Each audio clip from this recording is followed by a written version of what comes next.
এই মেয়েটির শরীরে আধুনিক যুগ থেকে আসা একটি ছেলের আত্মা পুনর্জন্ম নেয়। এর মানে হলো সে বাহিরে থেকে দেখতে তো মেয়ে, কিন্তু আসলে তার ভেতরে বসবাস করছিল একজন ছেলে। তার থেকেও মজার বিষয় হলো এই যুগে যে তার স্বামী হয়েছিল সে ছিল আধুনিক যুগে তার ভাই, এবং তার বড় সতীন ছিল আধুনিক যুগে তারই গার্লফ্রেন্ড। আর এই গার্লফ্রেন্ডের কারণে সে আধুনিক যুগে মারা গিয়েছিল। আর এরপরেই তার আত্মা প্রবেশ করে এই প্রাচীন যুগের নোবেল কনসার্টের শরীরে। প্রাসাদের সবাই তাকে মেয়ে হিসাবে জানলেও আসলে তার ভেতরে ছিল তো একজন ছেলে, তাই সে বিভিন্ন মেয়েদের সাথেও খুব সহজেই লাইন মারতে পারত। আমি আশা করছি এই ফ্যান্টাসি রোমান্টিক ড্রামাটি আপনাদের কাছে অনেক বেশি ভালো লাগবে, আর এই ড্রামাটি দেখে আপনারা একটুও বোরিং ফিল করবেন না। তো চলুন দেরি না করে গল্প শুরু করা যাক।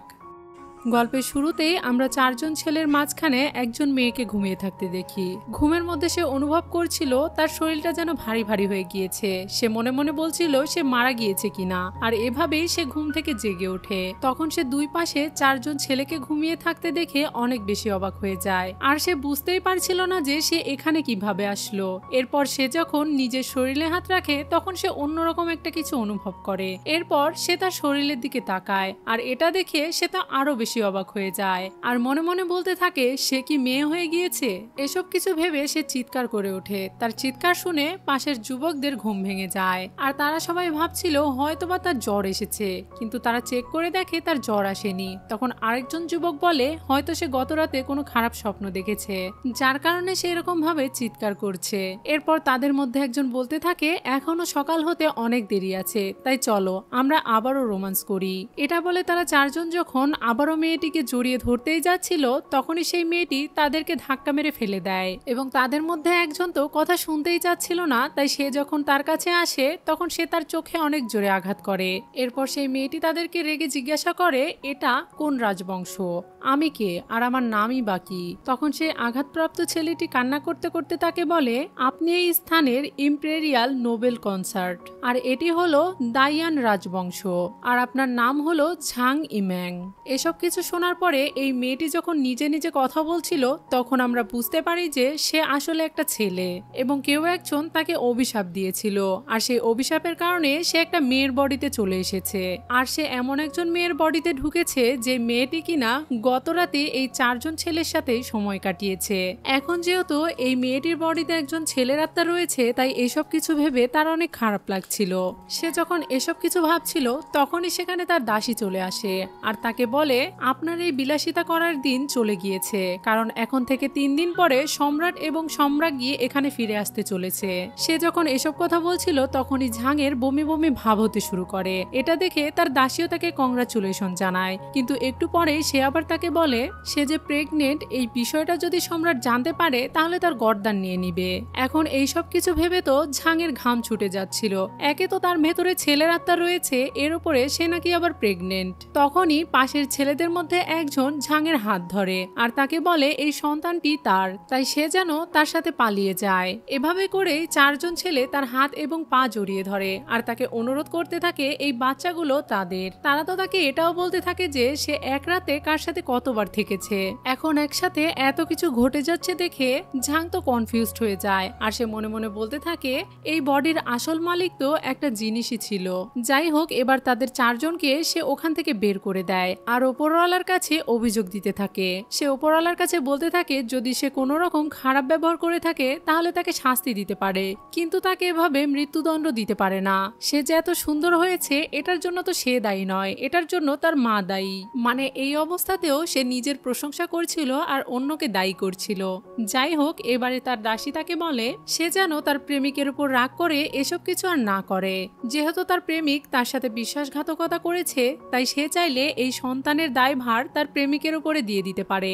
এসব কিছু শুনে এখন ঝাং তাকে জিজ্ঞাসা করে সে এরকম জীবনযাপন কতদিন ধরে করছে। তখন তার দাসী তাকে জানায় সে এরকম জীবনযাপন 3 বছর ধরে করছে। এটা শুনে ঝাং তো অনেক বেশি রেগে যায় আর চিৎকার করে ওঠে। তখন তার দাসী তাকে জানায় সে যে এতদিন ধরে এইসব কিছু করে এসব কিছু তার বাবা জানে, আর তার বাবাই এতদিন এসব কিছু ঢেকে রাখতে তাকে সাহায্য করেছে। এসব কিছু শুনে ঝাং হাঁপ ছেড়ে বাঁচে আর মনে মনে ভাবতে শুরু করে কি অসাধারণ ফ্যামিলি। এরপর তার দাসী তাকে বলে, কিন্তু এই বিষয়টা যদি সম্রাট জানতে পারে তাহলে তো আমাদের সবার গর্দান নিয়ে নিবে। এসব কিছু ভেবে এখন ঝাং অনেক চিন্তায় পড়ে যায়, আর সে মনে মনে ভাবতে শুরু করে সে একটা গাড়ি অ্যাক্সিডেন্ট হওয়ার পরেই এখানে চলে এসেছে, তাই সে যদি আবারও আঘাত পায় হয়তোবা সে আবারও তার দুনিয়াতে ফিরে যেতে পারবে।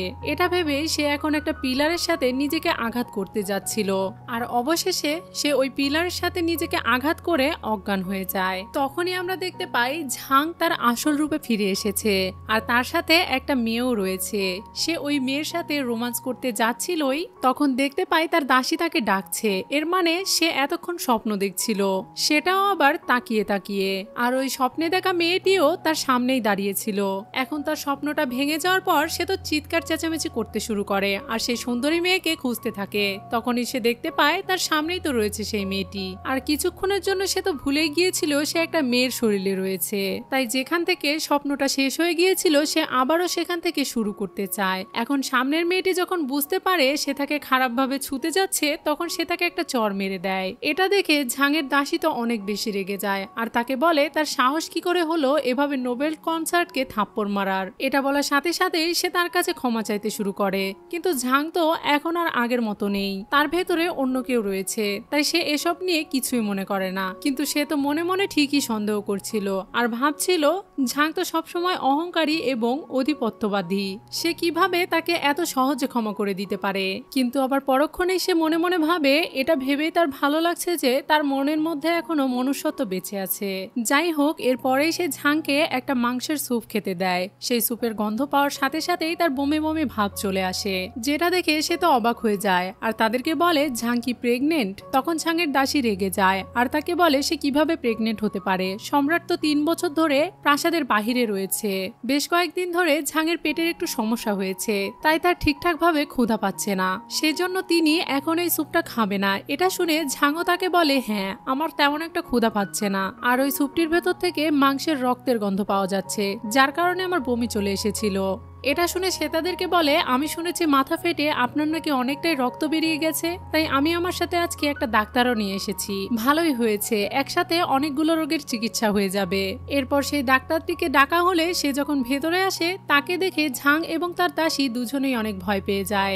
ঝাংয়ের দাসী তো তাদেরকে মানা করে দিচ্ছিল যাতে এই ডাক্তার তাদেরকে না দেখে, কারণ এর থেকেও ভালো ডাক্তার তারা ঝাংকে দেখাবে। তখন সে তাদেরকে বলে, কেন ঝাং কি ডাক্তার দেখাতে ভয় পাচ্ছে কারণ সে প্রেগনেন্ট এটা প্রকাশ পেয়ে যাবে? এটা শুনে ঝাং টেনশনের মাথায় থাকলেও জোরে জোরে হেসে দেয়, আর তাকে বলে সে প্রেগনেন্ট কিভাবে হতে পারে, আর সে একটুও ভয় পাচ্ছে না। তখন তার ছোট সচিন তাকে বলে, তাহলে যদি এটাই হয় তাহলে তুমি ডাক্তার কেন দেখাচ্ছ না? এটা বলে সে ডাক্তারের কাছে ধাক্কা দিয়ে তাকে এগিয়ে দেয়।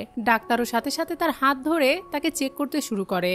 ঝাং চেষ্টা করছিল তার কাছ থেকে হাত ছাড়িয়ে নেওয়ার, আর কোনো উপায় খুঁজে না পেয়ে সে ওই ডাক্তারকে জোরে একটা ঘুষি মারে। এটা দেখে উপপত্নী ঝাংকে বলতে থাকে সে এত সাহস কিভাবে পেল অফিসিয়াল ডাক্তারকে ঘুষি মারার, সে এভাবে তার গায়ে হাত তুলতে পারে না। কিন্তু ঝাংও এখন চালাকি করতে শুরু করে, আর তাদেরকে বলে এই ডাক্তারের সাহস কি করে হলো আমার হুকুম ছাড়া আমার হাত ধরার, এর জন্য তাকে মৃত্যুদণ্ড পেতে হবে। এটা শুনে উপপত্নীর দাসী ঝাংকে কথা শোনাতে শুরু করে। তখন ঝাংও তাকে একটা জোরে চড় মারে, সে এত জোরে চড় মেরেছিল যে তার গালে 5 আঙ্গুলের দাগ বসে যায়। এরপরে তার দাসী যখন তার সাথে কথা বলতে যায় তখন সে রাগের মাথায় তাকেও চড় মারতে যাচ্ছিল, কিন্তু তখনই সে চিৎকার দিয়ে ওঠে, আর ঝাং বুঝতে পারে এটা আসলে তারই দাসী। এখন ধীরে ধীরে ঝাং আর তার দাসী কথা বলছিল, আর পেছন থেকে জিয়ান এসব শোনার চেষ্টা করছিল। একটু পরে ঝাং তার কাছে এগিয়ে যায়, আর তাকে বলে, তুমি কি জানতে চাও আমি বমি কেন করেছি? এটা বলেই সে তার পেছনে হাত দিয়ে তাকে চেপে ধরে, আর তাকে বলে চলো বিছানায় যাই এবং পুঙ্খানুপুঙ্খভাবে আমরা এসব বিষয় নিয়ে আলোচনা করি। সে এরকম ভাবে কথা বলছিল দেখে জিয়াং একটু অবাক হয়, আর ঝাঁকি মেরে নিজেকে ছাড়িয়ে নেয়, কিন্তু ঝাং তার হাত ধরে ফেলে, আর তাকে বলে কি সুন্দর কোমল হাত। এখন জিয়াং তার এসব অদ্ভুত ব্যবহার দেখে অবাক হয়ে যাচ্ছিল, সে তো বুঝতেই পারছিল না যে তার সাথে আসলে কি ঘটছে, আর ঝাংই বা এরকম আচরণ কেন করছে। সে তো আর জানতো না যে ঝাংয়ের মধ্যে একটা ছেলের আত্মা রয়েছে। যাই হোক, এখন হুট করেই ঝাং জিয়াং এর হাত তার বুকের উপরে রাখে আর চিৎকার করতে থাকে যাতে কোনো সৈন্য এসে তাকে বাঁচায়, কারণ জিয়াং তার সাথে অশ্লীল ব্যবহার করছে। এটা দেখে তো জিয়াং ভয় পেয়ে যায়, আর তার হাত ছাড়িয়ে দিয়ে তাকে বলে সে তার সাথে এরকম কিছুই করেনি। তখন ঝাং তাদেরকে ভয় দেখাতে শুরু করে আর তাদেরকে বলে তারা সবাই মিলে তাকে ফাঁসাতে চাইছে, এই জন্য জিয়ান ডাক্তারকে নিয়ে এখানে এসেছে এবং এর সাথে ডাক্তারও জড়িত। তারা সবাই মিলে তাকে গৃহবন্দী করতে চাইছে, তাই সে এখন এই বিষয়গুলো নিয়ে তদন্ত শুরু করবে। তখন ডাক্তার তার কাছে ক্ষমা চায় আর তাকে বলে তারা এরকম কিছুই করছে না। তখন ঝাং জিয়ানকে বলে তাই নাকি, তোমরা এরকম কিছুই করছো না? তাহলে তোমরা সবাই মিলে এতক্ষণ যেটা বললে সেটা কি সত্য নয়? আমি কি এটার তদন্ত করব নাকি করব না? এসব কিছু শুনে এখন জিয়ানও ভয় পেয়ে যায় আর সে ঝাংয়ের কাছ থেকে ক্ষমা চেয়ে নেয়। কিন্তু ঝাংও তাকে বলে সে তাকে ক্ষমা করে দিবে যদি সে 1 রাত বা 2 রাতের জন্য তার সাথে সময় কাটায়। এটা শুনে জিয়ানের দাসী তো রেগে যায়, কিন্তু জিয়ান তাকে চুপ করিয়ে দিয়ে ঝাংয়ের কাছে ক্ষমা চায় আর তাকে বলে ভবিষ্যতে এরকমটা আর কখনোই হবে না। এসব কিছু বলে সে তাদেরকে নিয়ে ওখান থেকে চলে যায় আর ঝাংয়ের দাসী আর ঝাংও এখন হাঁপ ছেড়ে বাঁচে।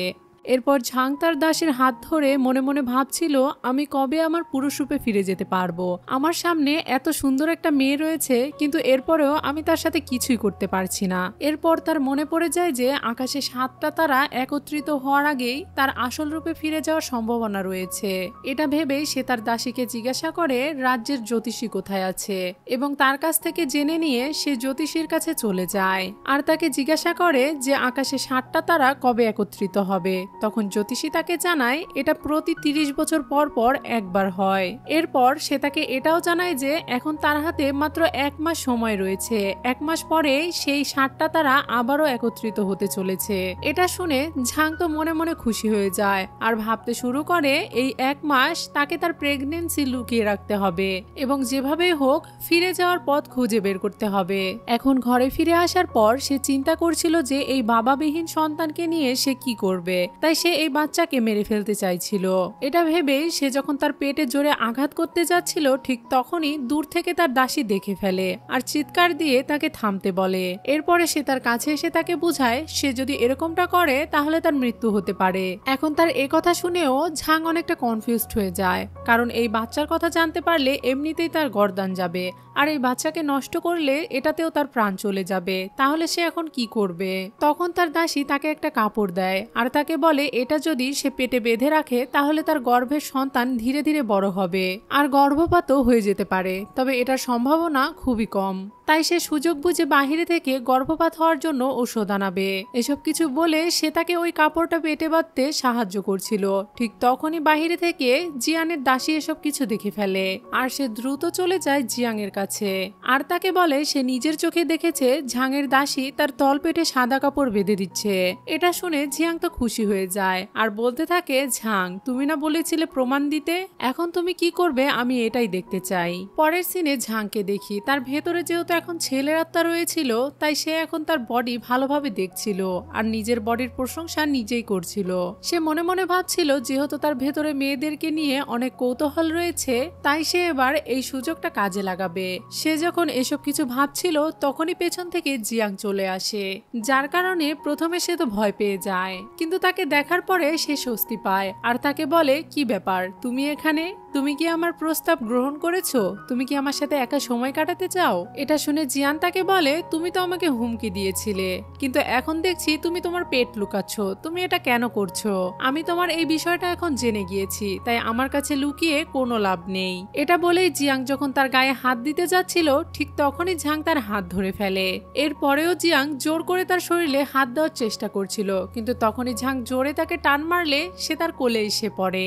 এখন জিয়ান তাকে ছাড়িয়ে নেয়, কিন্তু তারা দুজনেই এখন বাথটবের মধ্যে ছিল।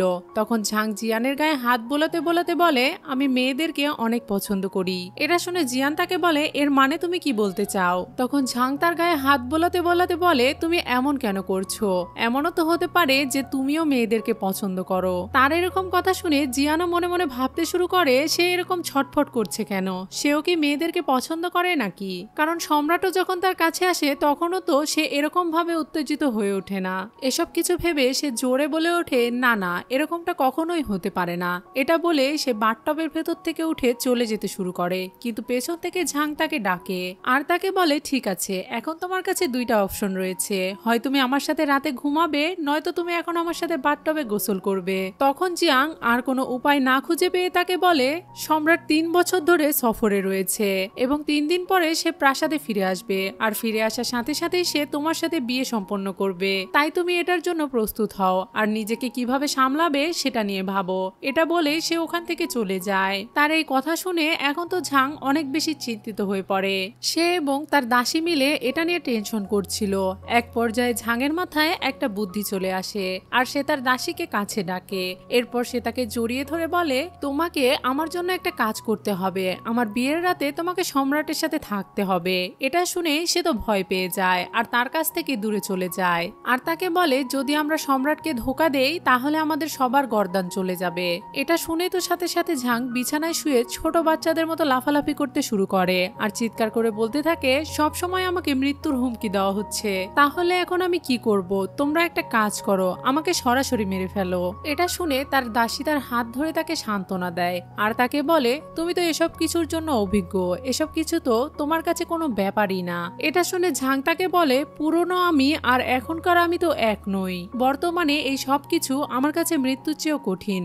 এসব কিছু শুনে তার দাসী তাকে জিজ্ঞাসা করে কেন সে এখন এসব পারবে না। এটা শুনে সে আরো বেশি খিটখিটে হয়ে যায় আর তাকে বলে, এ ব্যাপারে এখন আমাকে কিছুই জিজ্ঞাসা করো না, কারণ তুমি আমার কষ্টটা বুঝবে না, ঠিক যেমন দিনের আলো রাতের আধারের কথা বুঝতে পারে না। এটা শুনে তার দাসী এবার তাকে একটা বুদ্ধি দেয় আর তাকে বলে, আপনি যদি রাজার সাথে রাত কাটাতে না চান তাহলে একটা বাহানা দিতে পারেন। আপনি রাজাকে বলবেন যে আপনার পিরিয়ড হয়েছে। এখন আমরা পরের দিন সকালের দৃশ্য দেখতে পাই, যেখানে ঝাং এখনো ঘুমিয়েছিল। তার দাসী তাকে বলছিল ঘুম থেকে জেগে ওঠার জন্য, কারণ আজকে সম্রাট চলে এসেছে আর সম্রাটকে বরণ করে নেওয়ার জন্য তাকে সেখানে উপস্থিত থাকতে হবে। সে যখন কিছুতেই ঘুম থেকে উঠছিল না, ঠিক তখনই সেখানে রাজকুমারী হেলেন চলে আসে। হেলেন এসে তার উপরে অনেক বেশি রেগে যায় আর তাকে বলে, তুমি কি আমার ভাইকে একটুও ভালোবাসো না? তুমি কি তাকে ধোকা দিচ্ছ? আজকে আমার ভাই মহলে ফিরে এসেছে আর তুমি এখনো ঘুম থেকে জেগে ওঠোনি, তোমার এত সাহস কিভাবে হলো? তার এসব কথা শোনার পরেও ঝাং আরামেই ঘুমিয়েছিল। এটা দেখে সে তো ভীষণ রেগে যায় আর সেখানেই জোরে জোরে চিৎকার করতে থাকে। সে এত জোরে চিৎকার করে ওঠে যে এবারে ঝাং ঘুম থেকে উঠতে বাধ্য হয় আর তাকে দেখে বলে, তুমি কিভাবে আমার রুমে প্রবেশ করার সাহস পেলে? এক্ষুনি এখান থেকে বেরিয়ে যাও। তখন রাজকুমারী তাকে বলে, তোমার এত সাহস, তুমি আমাকে এই রুম থেকে বেরিয়ে যেতে বলছো? তার এই কথা শুনে ঝাং তো আরো রেগে যায় আর তাকে বলে, তোমার সাহস কি করে হলো আমাকে কপি করার? এটা বলে সে এবারে বিছানা থেকে নেমে তাকে মারতে যাচ্ছিল, কিন্তু তখনই তার দাসী তাকে থামিয়ে দেয় আর তাকে বলে, এটা হলো রাজকুমারী আর সম্রাটের সবচেয়ে প্রিয় বোন। তার এই কথা শুনে সে থেমে যায় আর কিছুক্ষণ ভাবার পরে সে হাসতে হাসতে প্রিন্সেসকে বলে, সে তো এতক্ষণ মজা করছিল তার সাথে, কিন্তু এরপরেও হেলেন তাকে বলে এখন তাকে তার কাছে ক্ষমা চাইতে হবে। এটা বলে সে তার দাসদেরকে বলে তার হাতুড়ি নিয়ে আসতে। ঝাং যখন তার হাতুড়ি দেখতে পায় তখন সে ভয়ে তার দাসীর কোলে উঠে পড়ে আর তাকে বলে, তুমি কি এটা দিয়ে আমাকে পিটিয়ে মেরে ফেলতে চাইছো? এদিকে রাজকুমারীর ওই অস্ত্রটা যেখানে কয়েকজন সৈন্য মিলে আনতে হিমশিম খাচ্ছিল, সেখানে একাই রাজকুমারী ওই অস্ত্রটি ধরে দাঁড় করায় আর ঝাংকে বলে নাটক কম করতে। সে নাকি রাজকীয় ডাক্তারের কাছ থেকে শুনেছে তার কিছু একটা সমস্যা হয়েছে, মানে তার গর্ভের কোনো একটা সমস্যা, তাই এই বিষয়ে তার ভাই আসলে তদন্ত করা হবে, অথবা এখন সে তাকে 3টা আঘাত করবে। সেই আঘাত যদি সে সহ্য করতে পারে তাহলে ভবিষ্যতে তাকে এই আঘাত আর কখনোই সহ্য করতে হবে না, কিন্তু এখন যদি সে এই আঘাত সহ্য করতে না পারে তাহলে সারা জীবন সে তাকে আঘাত করতেই থাকবে। এইসব কিছু শুনে ঝাং তো খুব সহজেই তার কথা মেনে নেয় আর সাহসের সাথে তাকে বলে তাকে আঘাত করতে। এসব সহ্য করা নাকি তার কাছে কোনো ব্যাপারই না। তার এই কথা শোনার সাথে সাথেই রাজকুমারী তাকে প্রথম একটা আঘাত করে। এই আঘাতেই তো তার 12 অবস্থা হয়ে গিয়েছিল, কিন্তু এরপরেও সে রাজকুমারীকে বলে তার নাকি কোনো ফিলিংসই হচ্ছে না, তাই রাজকুমারী তাকে আরো একবার আঘাত করে। এবারে তো তার অবস্থা আরো বেশি খারাপ হয়ে গিয়েছিল আর তার চোখ দিয়েও পানি বেরিয়ে আসছিল, কিন্তু এরপরেও সে রাজকুমারীকে বলে তার কোনো ফিলিংসই হচ্ছে না। তার এই কথা শুনে রাজকুমারী এবারে একাধারে তাকে অনেকগুলো আঘাত করে, কিন্তু এরপরেও ঝাং তাকে বলে তার কিছুই হচ্ছে না। তখন রাজকুমারী তার অস্ত্র তার সৈন্যদের কাছে ধরিয়ে দেয় আর ঝাংকে বলে, তুমি আমাকে সন্তুষ্ট করতে পেরেছো, যেহেতু তুমি একাধারে আমার এতগুলো আঘাত সহ্য করতে পেরেছো, এর মানে তোমার কোনো দোষ নেই। এটা বলে সে ওখান থেকে চলে যায়। সে চলে যাওয়ার পর এখন তো ঝাং তার ব্যথাগুলোর জন্য কান্না করতে শুরু করে আর তার সাথে তার দাসীও কান্না করছিল। কান্না করতে করতে হঠাৎ ঝাংয়ের মনে পড়ে যায় তার বাচ্চার কথা, তাই সে তার দাসীকে বলে দ্রুত চেক করার জন্য যে তার গর্ভপাত হয়েছে কিনা। এরপর দাসী সেটা চেক করে আর তাকে জানায় এখনো তার কোনো ব্লিডিং ব্লিডিং হচ্ছে না, এর মানে বাচ্চাটি এখনো নষ্ট হয়নি। এটা ভেবে সেও অনেক বেশি অবাক হয়ে যায়, এত বেশি আঘাত পাওয়ার পরেও তার কিছুই হলো না। তারা এসব নিয়ে ভাবছিল, ঠিক তখনই বাইরে থেকে আওয়াজ আসে, সম্রাটের পক্ষ থেকে একজন দাস বার্তা নিয়ে এসেছে। এটা শোনার সাথে সাথে ঝাং তার দাসীকে বলে সে যেন তাকে টেনে তোলে। এখন সে এত আঘাত পেয়েছিল যে তার উঠে দাঁড়াতেও কষ্ট হচ্ছিল, কিন্তু এরপরেও তাকে চেয়ারে বসানো হয়। একটু পরেই সেই দাস তার কাছে আসে আর তাকে বলে আজ রাতে সম্রাট তাকে ডেকে পাঠিয়েছে। এখন এই কথা শুনে ঝাংয়ের তো মাথা ঘুরাচ্ছিল, কিন্তু এরপরেও তার আর কিছুই করার ছিল না। তাই একটু পরে তার দাসী তাকে তৈরি করে দিচ্ছিল আর তার অনেক বেশি প্রশংসা করছিল আর তাকে বলছিল তার এত সুন্দর রূপ যে সম্রাট কখনোই তাকে ছেড়ে যেতে পারবে না। তার এই কথা শুনে ঝাং তার দিকে অদ্ভুত ভাবে তাকায়। তখন তার দাসী তাকে একটা লাল আংটি দেয় আর তাকে বলে এটার ভেতরে কবুতরের রক্ত রয়েছে। যখন সম্রাটের সাথে তার বিয়ে সম্পন্ন হয়ে যাবে তখন যেন সে এটা সাদা কাপড়ের উপরে ঢেলে দেয়। এটা সে এই জন্য করতে বলছিল যাতে রক্ত দেখে সম্রাট মনে করে যে সে ভার্জিন। যাই হোক, এবারে তার দাসী তাকে ওই আংটিটা পরিয়ে দেয় আর তাকে নিয়ে যাওয়া হয় সম্রাটের ঘরে। সেখানে যাওয়ার পর সে সম্রাটকে শ্রদ্ধা জানায়। তখন সম্রাট কথা বলে ওঠে। তার কণ্ঠ শুনে ঝাং মনে মনে ভাবছিল তার কণ্ঠটা যেন তার পরিচিত মনে হচ্ছে। এরপর সম্রাট যখন তার দিকে ঘুরে তাকায় তাকে দেখে ঝাং তো অনেক বেশি অবাক হয়ে যায় আর মনে মনে ভাবতে থাকে এটা তো তার ভাই, সেও কি তার মতো এই দুনিয়াতে চলে এসেছে? এমনকি তার কণ্ঠটাও তার ভাইয়ের মতোই। এখন সে এটা ভেবে খুশি হয়ে যাচ্ছিল যে তার ভাইও এখানে আছে, তাই সে তাকে খুশিতে জড়িয়ে ধরে। সে সম্রাটকে তার ভাই মনে করে অনেক কিছু বলতে থাকে আর তাকে বলে তুমিও কি অভিশপ্ত হয়েছো? তাহলে তুমি কি সম্রাটের দেহে চলে এসেছো? তার এসব উল্টোপাল্টা কথা শুনে সম্রাট তার উপরে রেগে যায় আর তাকে চুপ করতে বলে আর তাকে বলে অন্যরা যা বলেছে এখন তো দেখছি সেই সবই সত্য কথা, তোমার রূপ এবং ব্যবহারের কোনোই মিল নেই। এটা শোনার পরেও ঝাং তাকে বলছিল সে যেন তার সামনে নাটক না করে, কারণ এখানে আশেপাশে কেউ নেই, তাই কেউ জানতে পারবে না যে সে আসলে তার ভাই। এসব কিছু বলতে বলতে সে তার গায়ে হাত বোলাচ্ছিল। তখন সম্রাট তার উপরে অনেক বেশি রেগে যায় আর তাকে বলে তার এরকম সাহস কিভাবে হলো, সে কি পাগল হয়ে গিয়েছে নাকি? তখন ঝাংয়ের মনে পড়ে যায় সে তো একজন ছেলে, কিন্তু সে এখন রয়েছে একটা মেয়ের শরীরে, তাই তার ভাই তাকে চিনতে পারবে না, এটাই তো স্বাভাবিক। এটা ভেবে সে এখন সম্রাটকে বলে আমি হলাম ইমিং, এখন কি তুমি আমাকে চিনতে পারছো? এরপরে সে যে তার ভাই এটা মনে করানোর জন্য বিভিন্ন কথা মনে করাতে থাকে, কিন্তু এরপরেও সম্রাট সেখানে চুপ করে দাঁড়িয়ে তাকে দেখতে থাকে। এরপর ঝাং তাকে বলে আমার পেছনে একটা দাগ রয়েছে, তুমি তো সেটা জানোই। এটা বলে সে তাকে পেছন সাইড বের করে দেখাতে শুরু করে। এটা দেখে রাজা তার উপরে রেগে যায় আর তাকে বলে আমি এখানে শুধুমাত্র তোমার সাথে বিয়েটা সম্পন্ন করার জন্য এসেছি, তোমার শরীরের উপরে আমার কোনো আগ্রহ নেই, তাই তুমি আমাকে সিডিউস করার মোটেও চেষ্টা করো না। তখনই বাহিরে থেকে ওই দাস তাদেরকে বলে তাদের শুভ সময় শুরু হয়ে গিয়েছে, তাই সম্রাট যেন দ্রুত এই বিয়েটা সম্পন্ন করে আর সে বাহিরে দাঁড়িয়েই তাদেরকে পাহারা দিবে। তার এই কথা শুনে ঝাং তো ভেতরে ভেতরে রেগে যাচ্ছিল, কারণ সে দরজার কাছে দাঁড়িয়েই পাহারা দিবে। আর এদিকে সম্রাটও ঝাংকে বলে তাকে বিছানায় যেতে, কারণ তাদেরকে এখন বিয়ে সম্পন্ন করতে হবে, নিজের ভাইয়ের সাথে রাত কাটাতে হবে। এটা ভেবে ঝাং তো অনেক বেশি চিন্তায় পড়ে যায়, কিন্তু সম্রাট তার হাত টেনে ধরে তাকে জোর করে বিছানায় নিয়ে যায় আর তাকে বলে এখন তুমি বোকা সাজার ভান করছো কেন? তুমি কি আমাকে বিয়ে করার জন্য হাজার রকমের ষড়যন্ত্র করেছিলে না? তাহলে এখন এরকম নাটক করার মানে কি? এটা বলেই সম্রাট তার নিজের পোশাক খুলতে শুরু করে। এরপর সে যখন ঝাংয়ের দিকে তাকায় তখন দেখে সে এখনো এটার জন্য প্রস্তুত নয়, তাই সে তার উপরে রেগে যায় আর তাকে বলে সে কেন এখনো তার পোশাক খুলছে না, সে কি চায় সম্রাট তার সেবা করুক? তখন ঝাং তার কাছে এগিয়ে আসে আর তাকে বলে তারা দুজন আজ থেকে পাতানো ভাই বোন হলে কেমন হতো, কারণ তাকে দেখতে অবিকল তার ভাইয়ের মতো। তার এসব উল্টাপাল্টা কথা শুনে সম্রাট তো আবারও রেগে যায় আর তাকে বলে তুমি ষড়যন্ত্র করে আমাকে বিয়ে করেছো, তুমি চেয়েছো যাতে আমি আর আমার সম্রাজ্ঞী দুজন আলাদা হয়ে যাই, কিন্তু তোমার এই চেষ্টা কখনোই সফল হবে না, তুমি আমাদেরকে কোনোদিনও আলাদা করতে পারবে না। এটা শুনে ঝাং তাকে বলে ঠিক আছে, যেহেতু আপনি সম্রাজ্ঞীকে এতই ভালোবাসেন তাহলে এখন আমি এখান থেকে চলে যাই। এটা বলে সে যখন ওখান থেকে চলে যেতে চাইছিল তখন সম্রাট তাকে বাধা দেয় আর তাকে বলে আমার গুপ্তচরেরা বাহিরে পাহারা দিচ্ছে, তুমি কি তাদের সামনে আমাকে লজ্জায় ফেলতে চাও? যেহেতু আমাদের এই নিয়মটা পালন করতেই হবে তাই এখনই আমার সাথে বিছানায় চলো। এটা শুনে ঝাং তো মনে মনে অস্থির বোধ করছিল আর ভাবছিল সে কিভাবে তার ভাইয়ের সাথে এক বিছানায় রাত কাটাবে। এটা ভেবেই সে তো চিৎকার দিয়ে ওঠে, কিন্তু রাজা তার হাত টেনে ধরে কোলের মধ্যে নিয়ে চলে আসে। এরপর সম্রাট যখন তার কাছাকাছি আসছিল তখন সে আবারও চিৎকার করতে থাকে, আর বাহিরে থেকে পাহারাদার তাদের এসব কিছু কান পেতে শুনছিল।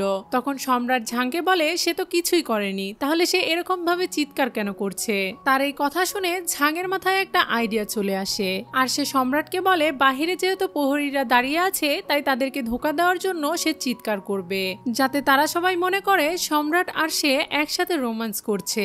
তার এই কথা শুনে সম্রাট তাকে জিজ্ঞাসা করে তুমি কি আমার সাথে এক বিছানায় থাকতে চাও না? তখন ঝাং তাকে জানায় সে এখন নিজেকে পরিবর্তন করে ফেলেছে, তাই তার ভেতরে এখন আর এই ধরনের দৈহিক চাহিদা নেই। এরপর সে সম্রাটের কাছে গিয়ে ঢং করে বলতে থাকে আমি এখনো ছোট, তাই আমি চাই না প্রেগনেন্ট হয়ে যেতে, আর আমি এটাও চাই না যে আপনারা সম্রাজ্ঞীর মাঝখানে আসি। এখন সে সম্রাটের সাথে ছোট মানুষের মতো ব্যবহার করছিল, তাই সম্রাটও তার কথায় রাজি হয়ে যায়, আর সে বিছানায় গিয়ে ঘুমিয়ে পড়ে। অন্যদিকে ঝাং মেঝেতে বসে এমন এমন আওয়াজ বের করছিল যে বাইরে থেকে সৈন্যরা এটা শুনে খুশি হয়ে যায়, আর ভেতরে ঝাং এরকম আওয়াজ করতে করতে এক সময় ঘুমিয়ে পড়ে। তখন সম্রাট উঠে তার কাছে আসে আর তার দিকে তাকিয়ে ভাবতে শুরু করে সে কি সত্যি আমাকে ভালোবাসে। পরের দিন সকালে ঝাংকে প্রাসাদ থেকে বেরিয়ে আসতে দেখি। সে তো সম্রাটের ওপর অনেক বেশি রেগেছিল, কারণ সে সারা রাত মেঝেতেই ঘুমিয়েছিল, যার কারণে তার পুরো শরীর ব্যথা হয়ে গিয়েছিল। তাই সে বলছিল সে আমার ভাইয়ের মতো দেখতে, কিন্তু সে আমার ভাই নয়। সে এসব কিছু ভাবছিল, তখনই সেখানে তার দাসী ছুটে আসে আর তাকে বলে সে সারা রাত তাকে নিয়েই চিন্তা করেছে। তখন ঝাং তাকে বলে তুমি চিন্তা করো না, আমি মরে গেলেও ভূত হয়ে তোমার কাছে ফিরে আসবো। এটা বলে সে তাকে জড়িয়ে ধরে। এরপর সে ঝাংয়ের কাছ থেকে নিজেকে ছাড়িয়ে নিয়ে ঝাংকে বলে এসব আজে বাজে কথা না বলতে এবং তাড়াতাড়ি রেডি হয়ে নিতে। এখন তার দাসী তাকে সুন্দরভাবে রেডি করিয়ে নিয়ে অন্য আরেকটা প্রাসাদে নিয়ে যাচ্ছিল আর তাকে বলছিল আজকে সেখানে সম্রাটের সব উপপত্নীরা উপস্থিত থাকবে এবং সেখানে সম্রাটও উপস্থিত থাকবে। তার এই কথা শুনে ঝাং তো অনেক বেশি খুশি হয়ে যায় আর সে দৌড় দিয়ে ওই প্রাসাদের দিকে চলে যায়। অন্যদিকে রাতে ঘটে যাওয়া ঘটনা নিয়ে সম্রাজ্ঞীর দাসী তাকে জানাচ্ছিল যে সে ভোরবেলা ঝাংকে দেখেছিল মাজা ধরে সম্রাটের ঘর থেকে বেরিয়ে আসতে, আর সেখানে দাঁড়িয়ে থাকা প্রহরীরা তাকে জানিয়েছে ঝাং নাকি প্রায় মধ্যরাত পর্যন্ত অনেক রকমের আওয়াজও করেছে। এখন বোঝাই যাচ্ছিল যে তার এইসব কথা শুনে সম্রাজ্ঞী অনেক বেশি রেগে গিয়েছে। পরের সিনে ঝাংকে দেখি সে যখন প্রাসাদে পৌঁছে যায় তখন সব উপপত্নীরা মাথা নত করে তাকে সম্মান জানায়, কিন্তু সে তো কাউকে লক্ষ্য না করেই দৌড়ে জিয়াং এর কাছে চলে আসে আর তাকে সুন্দর করে ধরে তুলে তার রূপের প্রশংসা করতে শুরু করে। সে তার এত বেশি প্রশংসা করছিল যে তার দাসী তাকে থামিয়ে দেয়। তখন তার মনে পড়ে যায় আসলে সে তো একটা মেয়ে। যাই হোক, এখন সে সবাইকে নিজের জায়গায় বসতে বলে। যখন সবাই নিজের জায়গায় বসে আর সে তার জায়গায় যাচ্ছিল তখন সে সবার দিকে তাকিয়ে বিরক্ত বোধ ফিল করছিল, কারণ সেখানে থাকা মেয়েরা বেশি সুন্দর ছিল না। একটু পরেই সেখানে সম্রাজ্ঞী প্রবেশ করে, কিন্তু ঝাং তো জিয়ানের দিকেই তাকিয়েছিল। তখন তার দাসী তার জামা টেনে তার হুঁশ ফিরায় আর তারা সবাই মাথা নত করে সম্রাজ্ঞীকে সম্মান জানাতে থাকে। এদিকে ঝাং সম্রাজ্ঞীর দাসীর কণ্ঠ শুনে মনে করেছিল যে সম্রাজ্ঞীর আওয়াজ এত সুন্দর, তাহলে না জানি তার চেহারা কত সুন্দর হবে। এটা ভেবে সে লাফ দিয়ে উঠে সম্রাজ্ঞীর দিকে তাকায় এবং তাকে দেখে সে রীতিমতো এত বেশি অবাক হয়ে যায় যে কিছুক্ষণের জন্য তার কথা বলা বন্ধ হয়ে যায়। এরপর সে হুট করে সম্রাজ্ঞীর উপরে রেগে যায় আর তার দিকে তেড়ে আসে। এটা দেখে তার দাসী তাকে আটকায়, কিন্তু সে কারো কথাই শুনছিল না আর সে চিৎকার করে বলছিল তোমার সাহস কি করে হয়? তুমি আমাকে এই দুনিয়াতে কিভাবে পাঠিয়েছো? তুমি এখনই আমাকে এই দুনিয়া থেকে আধুনিক দুনিয়াতে পাঠিয়ে দাও। তার এসব কথা শুনে আমরা বুঝতে পারি যে সম্রাজ্ঞী আসলে সেই মেয়েটির মতো দেখতে যে মেয়েটি ঝাংকে অভিশাপ দিয়েছিল, যার কারণে সে এখন এই প্রাচীন জগতে একটা মেয়ের শরীরের ভেতর রয়েছে। তার এসব কাণ্ড কারখানা দেখে সম্রাজ্ঞী তাকে ধমক দেয় আর তাকে বলে তুমি কি ভুলে গিয়েছো আমি এখানকার সম্রাজ্ঞী, আর তুমি আমার সাথে এরকম ব্যবহার করার সাহস কোথায় পেলে? এটা শোনার পর ঝাং তাকে বলে তুমি শুধুমাত্র ভান করছো, তুমি কোনো সম্রাজ্ঞী নও। তোমার সাথে তো আমার রিলেশন ছিল, কিন্তু 6 মাস আগে আমাদের ব্রেকআপও হয়ে গিয়েছিল। তুমি যে প্রেগনেন্ট ছিলে এ ব্যাপারে তো আমি কিছুই জানতাম না, আর হুট করে জানার পরে আমি এসব কিছু মেনেও নিতে পারছিলাম না। তাহলে এটাতে কি আমার দোষ? তুমি আমার সাথে যা কিছু করেছো এ সব কিছু অন্যায় করেছো, আমি তোমাকে মেরেই ফেলবো। সে যখন এ ধরনের কথা বলছিল ঠিক তখনই সম্রাজ্ঞীর দাসী তাকে একটা জোরে চড় মারে আর সে নিচে ছিটকে পড়ে যায়। এরপর সম্রাজ্ঞী সৈন্যদের ডেকে বলে সে তার সাথে অনেক বেশি বেয়াদবি করেছে, যেটা করা তার একদমই উচিত হয়নি, তাই তাকে এখান থেকে নিয়ে গিয়ে ৮০টা বেতের আঘাত করা হোক। এদিকে ঝাং মনে মনে ভাবছিল তোমার কারণে আমার মৃত্যু হয়েছে, তুমি আমার মৃত্যুর জন্য দায়ী, আর এখন আমি একটা মেয়ের শরীরের মধ্যে রয়েছি। আগের জীবনে তুমি আমার সাথে যা করেছো এই জীবনে আমি তোমাকে সেটা করতে দেব না। তুমি আগের জীবনেও আমাকে মেরেছো আর এ জীবনেও আমাকে মারতে চাও, তুমি একটা শয়তান মহিলা, তাই আমি তোমাকে শিক্ষা অবশ্যই দিব। এদিকে সম্রাজ্ঞী জিয়াংয়ের দিকে তাকিয়ে তাকে বলে তোমার কি ঝাংয়ের জন্য দয়া হচ্ছে? তখন জিয়ান তাকে বলে ঝাং এসব কিছু ইচ্ছা করে করছে না, সে কিছুদিন ধরেই অস্বাভাবিক আচরণ করছে, তাই তাকে যেন ক্ষমা করে দেওয়া হয় এবং এই বিষয়ে খুব ভালোভাবে তদন্ত করা হয়। এদিকে ঝাংয়ের দাসীও এখন সম্রাজ্ঞীর কাছে তার জন্য ক্ষমা চাইছিল। তখন ঝাং তাদের মুখের দিকে তাকায় আর মনে মনে ভাবতে থাকে এই বাস্তবতা তাকে মেনে নিতে হবে, এতগুলো মানুষ তার জন্য ক্ষমা চাইছে। এখন ঝাংয়ের জন্য সবাই ক্ষমা চাইছিল দেখে সম্রাজ্ঞী তাদের উপরে রেগে যায় আর তাদেরকে বলে তারা যেন ঝাংয়ের শাস্তি সবাই ভাগ করে নেয়। কিন্তু তখনই ঝাং সাহসের সাথে বলে ওঠে একদমই না, আমি জানি না তুমি সেই মেয়েটি কিনা, তবে এই জীবনে আমি তোমাকে জিততে দিব না, কারণ তোমার দেওয়া আঘাত আমাকে দুর্বল করবে না বরং শক্তিশালী করে তুলবে। এখন আমাদেরকে পরের সিন দেখানো হয় যেখানে সম্রাজ্ঞীর কথা অনুযায়ী ঝাংকে অনেকগুলো বেতের আঘাত করা হয়েছিল, যার কারণে তার পুরো পিঠ এখন ব্যথা হয়ে গিয়েছিল এবং সে তার রুমে শুয়ে শুয়ে জোরে জোরে কান্না করছিল। এটা দেখে তার দাসীও কষ্ট পাচ্ছিল আর তাকে সান্ত্বনা দিচ্ছিল। ঠিক তখনই ঝাংয়ের মনে পড়ে যায় তার প্রেগন্যান্সির কথা, তাই সে তার দাসীকে চেক করে দেখতে বলে তার বাচ্চা আছে নাকি নষ্ট হয়ে গিয়েছে। তার কথা অনুযায়ী যখনই তার দাসী চেক করতে যায় তখন সে কিছু একটা দেখে অনেক জোরে চিৎকার দিয়ে ওঠে। এই চিৎকারের শব্দ শুনে ঝাং তো খুশি হয়ে যায়, সে মনে করছিল হয়তো সে আবারও আগের মতো হয়ে গিয়েছে, তার অঙ্গ প্রত্যঙ্গ বোধ হয় আবারও পুরুষের মতো হয়ে গিয়েছে, কিন্তু তার ধারণা পুরোই ভুল ছিল, কারণ তার দাসী তাকে জানায় মার খাওয়ার কারণে তার ভেতরে এত বেশি রক্ত জমাট বেঁধে গিয়েছে যে সে ভয় পেয়ে গিয়েছে। তার দাসী এসব কথা বলছিল তখনই ঝাং খেয়াল করে তার কারণে তার দাসী অনেক মার খেয়েছে, এজন্য ঝাং তার কাছে ক্ষমা চায় আর তাকে বলে তুমি আমার জন্য এতটা কষ্ট সহ্য করছো, এরপর থেকে আমি এমন কিছু আর করব না যাতে তোমাকে কষ্ট পেতে হয়, কারণ আমি তো এখান থেকে চলে যাব কিন্তু তোমাকে তো এখানেই থাকতে হবে। তার এরকম কথা শুনে তার দাসী তো কিছুই বুঝতে পারছিল না। যাই হোক, এখন তার দাসী ক্ষতস্থানে পানি ঢালার জন্য বাহিরে চলে যায় পানি আনতে আর সে বেডের উপরে শুয়ে শুয়ে কান্না করছিল। একটু পরেই কেউ যেন তার গায়ে হাত বোলায়, তখন ঝাং মনে করে হয়তোবা তার দাসী ফিরে এসেছে, কিন্তু যখনই সে ফিরে তাকায় তখন সে ওখানে তার দাসীকে দেখতে পায় না, বরং সেই যুবকটিকে দেখতে পায় যে যুবকটিকে আমরা এই ড্রামার শুরুতেই দেখেছিলাম। মানে ড্রামার শুরুতেই আমরা যে 4 জন যুবককে ঘুমিয়ে থাকতে দেখেছিলাম তাদের মধ্যে এই ছেলেটিও একজন ছিল। যাই হোক, তাকে এভাবে হুট করে রুমের ভেতরে আসতে দেখে ঝাং তো অনেক বেশি রেগে যায় আর তাকে বলে সে কিভাবে তার ঘরে প্রবেশ করলো। তখন সেই যুবকটি তাকে জানায় সে তাদের গোপন রাস্তা দিয়ে এই ঘরে এসেছে।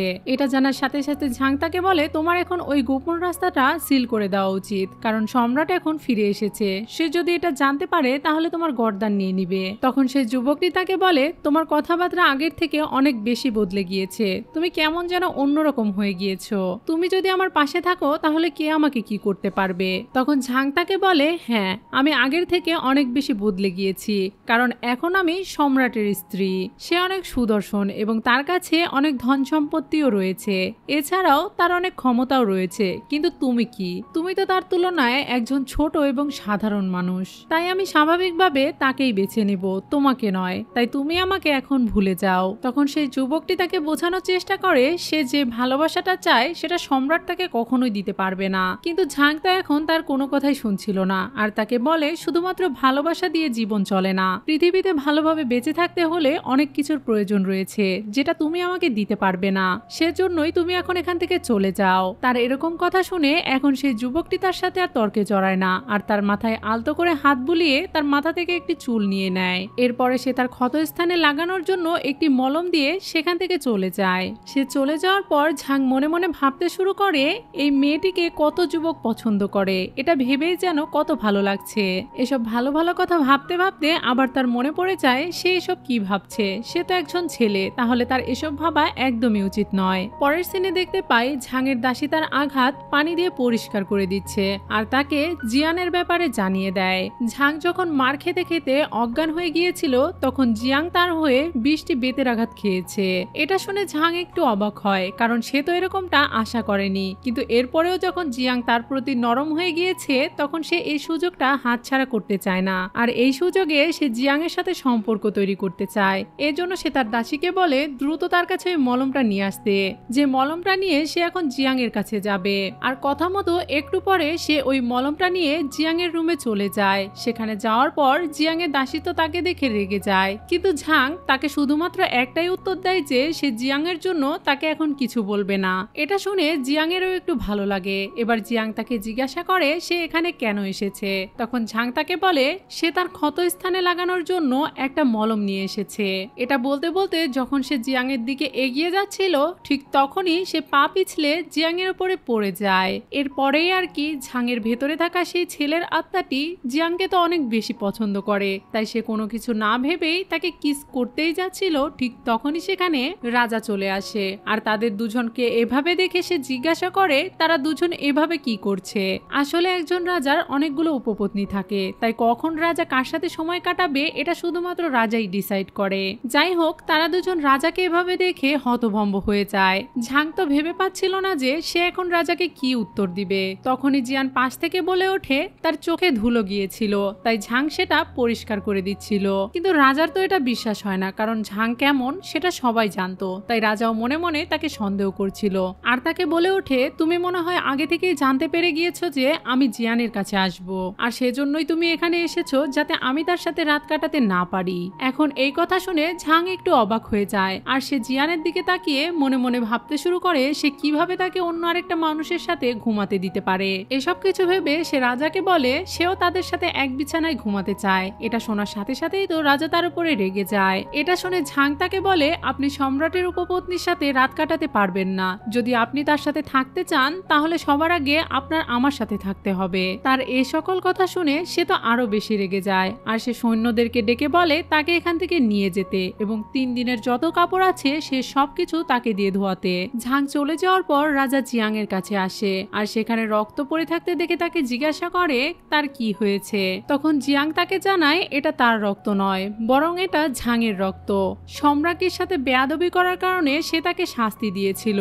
এখন তার কাছ থেকে সবকিছু শোনার পরে রাজা তাকে বলে সে যেন ঝাংয়ের কাছ থেকে দূরে থাকে এবং তার সাথে বেশি মেলামেশা করতে বারণ করে সে ওখান থেকে চলে যায়। এরপরে তার দাসী জিয়াংকে বলে এভাবে রাজাকে অসন্তুষ্ট করা তার একদমই উচিত হয়নি। যদি ঝাং সত্যি প্রেগনেন্ট হয় তাহলে তাদের সবার গর্দান যাবে। তখন জিয়াং তাকে বলে হয়তোবা এই বিষয়ে তাদের কোনো ভুল বোঝাবুঝি হচ্ছে। পরের সিনে রাজার শাস্তি অনুযায়ী ঝাংকে অনেকগুলো কাপড় কাচতে দেওয়া হয়। সেই কাপড়গুলো কাচতে কাচতে তার মেজাজটাও অনেক বিগড়ে গিয়েছিল। তখনই সেখানে রাজকুমারী হেলেন চলে আসে আর তাকে এভাবে শাস্তি পেতে দেখে সে তো মজা নিচ্ছিল এবং একটু পরে সে একটা ময়লা বালতি এনে তাকে দেয় এটা সুন্দর করে পরিষ্কার করে দেওয়ার জন্য। যখনই ঝাং সেই ময়লার বালতির ভেতরে তাকায় তখনই তার বমি চলে আসে। এটা দেখে হেলেন তাকে বলে আমি কি তাহলে ঠিক দেখলাম, তুমি কি এখন বমি করতে যাচ্ছিলে? এর মানে কি ওই কথাটা সত্য, তুমি কি প্রেগনেন্ট? তার এই কথা শুনে ঝাং একটু কনফিউজড হয়ে যায় আর অনেকটা রেগেও যায়। তাই এবার সে তাকে জোর করে ধরে ওই ময়লার বালতির গন্ধ শুকায় আর তাকে বলে এই ময়লার বালতির গন্ধ শুকিয়ে কার বমি আসবে না। এখন রাজকুমারীর সাথে এরকম বেয়াদবি করার কারণে সে তাকে চড় মারতেই যাচ্ছিল, কিন্তু ঝাং তার হাত ধরে ফেলে আর তাকে টেনে তার কোলের ভিতরে নিয়ে নেয়। আর এইদিকে হেলেন তাকে বকাবকি করতে থাকলেও তার মন তো অন্য কথাই বলছিল।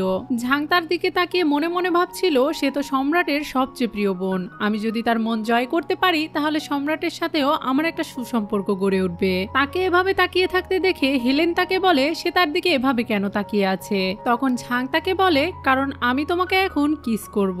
এটা বলেই ঝাং তাকে কিস করার জন্য এগিয়ে যায় আর তাকে কিস করেও ফেলে। এখন রাজকুমারী তার কাছ থেকে নিজেকে ছাড়িয়ে নেয় আর সে বুঝতে পারছিল না যে তার সাথে এটা কি ঘটে গেল।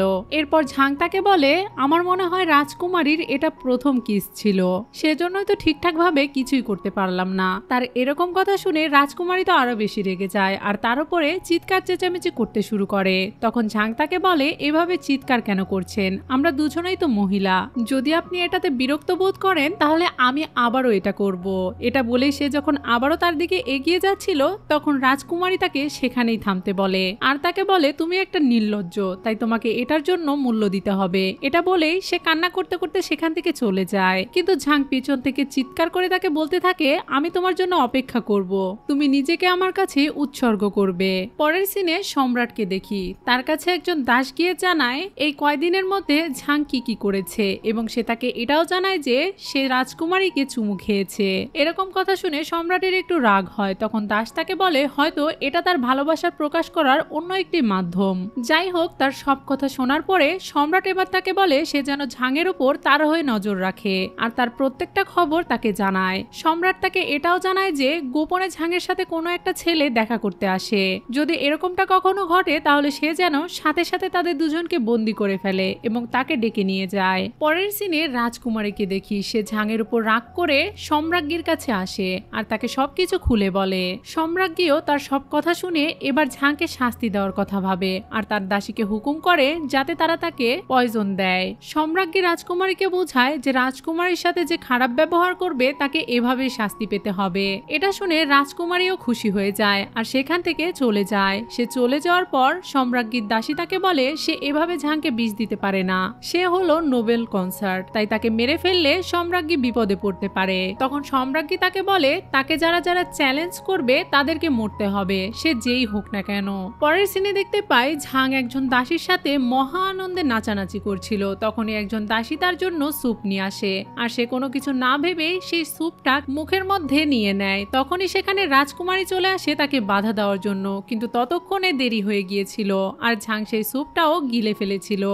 এত রাতে রাজকুমারীকে দেখে ঝাং তো খুশি হয়ে যায় আর তাকে বলে রাজকুমারী কি এত রাতে নিজেকে আমার কাছে উৎসর্গ করতে এসেছে নাকি। তার এই কথা শুনে রাজকুমারী এবারে তাকে বলে আমরা দুজনেই নারী, তাই এ ধরনের কথা তার বলা একদমই উচিত নয়। তখন ঝাং তাকে বলে যদি একজন পুরুষের একজন ইয়াং নারী পছন্দ হয়ে থাকে তাহলে একজন নারীর একজন নারীকে কেন পছন্দ হতে পারে না। তার এই সকল কথা শুনে রাজকুমারীর তো আবারও তার উপরে রাগ হচ্ছিল, কিন্তু সে এই সব কথা ইগনোর করে তাকে জিজ্ঞাসা করে সে যে এই স্যুপটা খেয়েছে এরপরে সে কি অস্বাভাবিক কিছু অনুভব করতে পারছে। এটা শোনার পরে ঝাং আবারও ফান করতে শুরু করে। তখন রাজকুমারী তাকে বাধ্য হয়ে কানে কানে বলে সম্রাজ্ঞী তার এই স্যুপের মধ্যে বিষ মিশিয়ে দিয়েছে।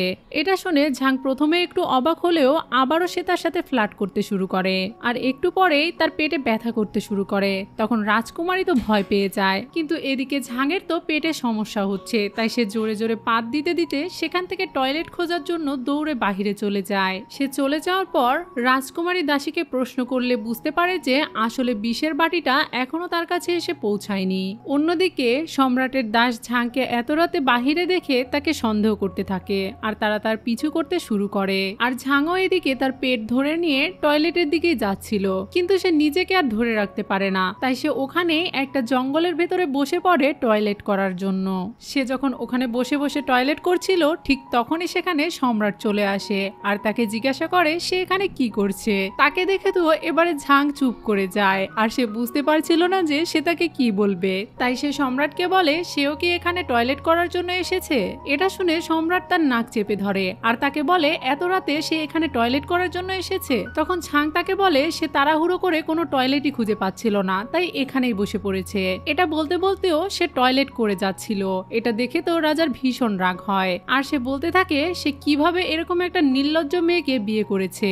এটা বলে সম্রাট যখন সেখান থেকে চলে যেতে চাইছিল তখনই ঝাং তার হাত টেনে ধরে আর তাকে বলে টয়লেট পেপার দিতে। তখন সম্রাট তাকে বলে সে কি সব জায়গায় টয়লেট পেপার নিয়ে ঘোরাঘুরি করে নাকি। এটা শুনে ঝাং তাকে বলে তার অন্তর্বাস তাকে ধার দেওয়ার জন্য, যাতে সে নিজেকে পরিষ্কার করতে পারে। এটা শুনে সম্রাট তো আরো বেশি রেগে যায় আর তাকে বলে সে কিভাবে এত সাহস পেল এরকম কথা বলার। তার এরকম কথা শুনে ঝাং তাকে বলে সম্রাট যদি এখন তাকে সাহায্য না করে তাহলে এই বিষয়টা কাল সকাল হতে হতেই পুরো প্রাসাদে ছড়িয়ে পড়বে আর তখন তাকেই লজ্জা পেতে হবে। তার এরকম কথা শুনে সম্রাট আবারও তার উপরে রেগে যেতেই যাচ্ছিল, ঠিক তখনই সেখানে কারো আসার আওয়াজ পেয়ে ঝাং তাকে বলে সে যেন তাকে লুকিয়ে ফেলে, কারণ কেউ যদি চলে আসে তাহলে তাকে দেখে ফেলবে।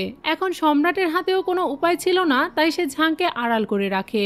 তখনই সেখানে সম্রাটের দাসগুলো চলে আসে আর তারা সম্রাটকে জানায় একটু আগে তারা এখানে ঝাংকে আসতে দেখেছে এটা শুনে সম্রাট তাদেরকে বলে তারা ভুল দেখেছে, ঝাং এদিকে আসেনি। তারা যখন এসব কথা বলছিল তখন ওইদিকে ঝাংয়ের পটির সাথে জোরে জোরে পাদও বের হয়ে যায়, যে শব্দটা দাসেরাও শুনতে পায়। তাছাড়া এর সাথে অনেক দুর্গন্ধও ছড়াতে শুরু করে, যার কারণে এখন সম্রাট লজ্জা পেয়ে তাদেরকে রেগে ওখান থেকে চলে যেতে বলে। এখন তারা সবাই সেখান থেকে চলে যাওয়ার পর ঝাংয়ের পটি করাও শেষ হয়ে যায়, আর সে বেরিয়ে এসে সম্রাটকে বলতে থাকে সে জীবনেও কোনোদিন পাতা দিয়ে নিজেকে পরিষ্কার করেনি, আর এই প্রাচীন যুগে তাকে কি কি করতে হচ্ছে। এরপর তাকে হেল্প করার জন্য সে সম্রাটের প্রশংসা করতে শুরু করে আর তার গায়েই হাত মুছতে থাকে। তখন সম্রাট তার হাত ছড়িয়ে দিয়ে তাকে বলে তুমি ভেবো না যে আমি একবার তোমাকে সাহায্য করেছি বলে তোমার প্রতি আমার ধারণা বদলে গিয়েছে। এরপর সম্রাট তাকে 1 মাসের জন্য আটক করে রাখার কথা বলে সেখান থেকে চলে যায়। ঝাং যখন আবারও তার রুমে ফিরে আসে তখন দেখতে পায় একজন দাসী সেখানে মারা গিয়েছে। ঝাং যখন তাদের কাছে এ বিষয়ে জানতে চায় তখন তারা তাকে জানায় এখন অনেক রাত হয়ে গিয়েছে, যেহেতু এখন সবার খাওয়া শেষ হয়ে গিয়েছিল এবং আপনিও স্যুপ খেয়ে ফেলেছিলেন, তাই আপনার খাবারটাই সে খেয়ে ফেলেছে। সে জানতো না যে এই খাবারে আগে থেকেই বিষ মেশানো রয়েছিল, আর সে রক্তবমি করতে করতে মারা গিয়েছে। এটা বলে সেখানে বসে থাকা সবাই কান্না করতে থাকে। তাদের এসব কথা শুনে ঝাং বুঝতে পারে যে সম্রাজ্ঞী সত্যি সত্যি তাকে বিষ খাইয়ে দিতে চেয়েছিল।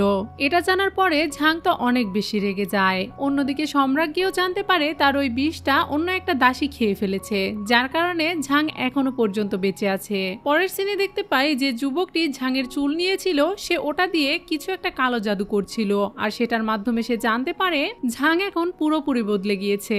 পরের দিন ঝাং সম্রাটের দাদির জন্মদিন উপলক্ষে একটা উপহার তৈরি করছিল, আর তার দাসীকে বলছিল সে এমন একটা উপহার তৈরি করছে যেটা সবার থেকে আলাদা। অন্যদিকে সম্রাটের দাদির জন্মদিন উপলক্ষে সেখানে সবাই কিছু না কিছু উপহার নিয়ে হাজির হয়েছিল। তারা সবাই যে যার মতো অনেক দামি দামি উপহার নিয়ে সেখানে উপস্থিত ছিল এবং নিজেদের মধ্যে কথা বলা বলি করছিল। তখনই সেখানে ঝাংও চলে আসে। ঝাং আসার সাথে সাথে সে বরাবরের মতো আবারও জিয়ানকে দেখে লাইন মারতে শুরু করে।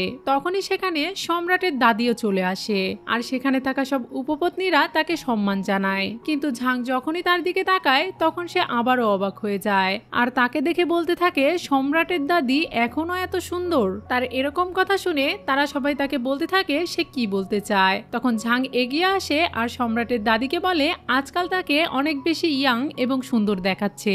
এটা শুনে সম্রাটের দাদি তো খুশি হয়ে যায় আর তাকে কাছে ডাকে।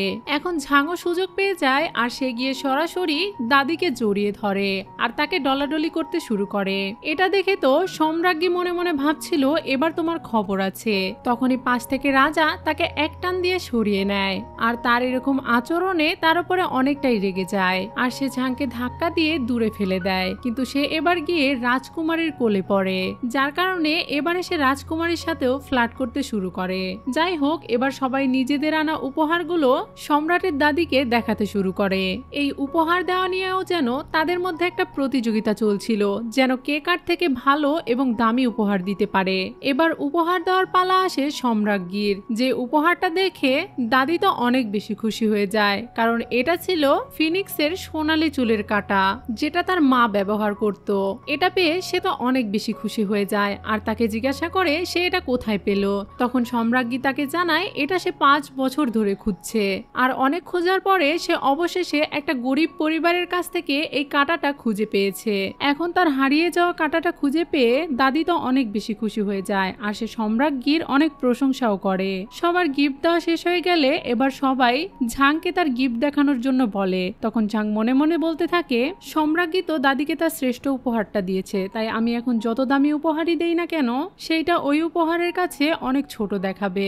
এরপরে তার মাথায় একটা বুদ্ধি আসে আর সে দাদিকে বলে আপনার কথা অনুযায়ী আপনার এই চুলের কাঁটাটি আজ থেকে 30 বছর আগে হারিয়ে গিয়েছিল, আর এখন এটা সম্রাজ্ঞী খুঁজে পেয়েছে আর আপনার কাছে আবারও ফিরিয়ে দিয়েছে। যদি এটা 30 বছর আগে হারিয়ে গিয়ে থাকে তাহলে এটা এখনো কিভাবে এত নতুন আর চকচকে রয়েছে। এরপর ঝাং সেই চুলের কাঁটায় যেগুলো দিয়ে নকশা করা রয়েছে সেগুলোর বিবরণ দেয় এবং তাদের সকলের সামনে প্রমাণ করে দেয় যে এটা আসলে 30 বছর আগে হারিয়ে যাওয়া সেই চুলের কাঁটাটি নয়, বরং সম্রাজ্ঞী তাকে ধোঁকা দেওয়ার জন্য এরকমই দেখতে একটা কাঁটা তৈরি করে তাকে উপহার দিয়েছে।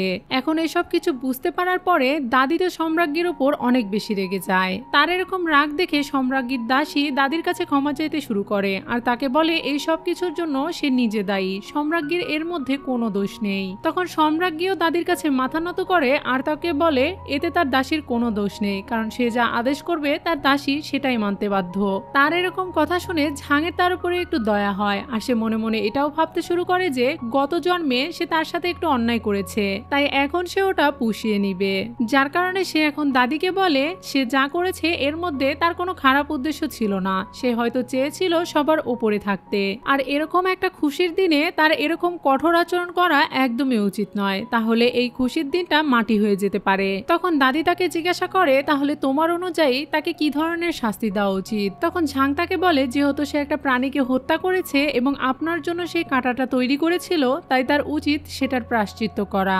এখন ঝাং তো দাদিকে বৌদ্ধ ধর্ম অনুযায়ী 3 দিনের প্রায়শ্চিত্ত করার শাস্তি দিতে জানায়, কিন্তু দাদি তো সম্রাজ্ঞীকে ডবলের চেয়েও ডবল শাস্তি দেয়। এর মানে তাদের যে বৌদ্ধ ধর্মগ্রন্থের বইটি রয়েছে এটা তাকে 10 বার লিখতে হবে। এখন এটা শুনে ঝাং তো অবাক হয়ে যায় আর মনে মনে ভাবতে শুরু করে 10 বার লিখতে হবে, তাও আবার হাতে।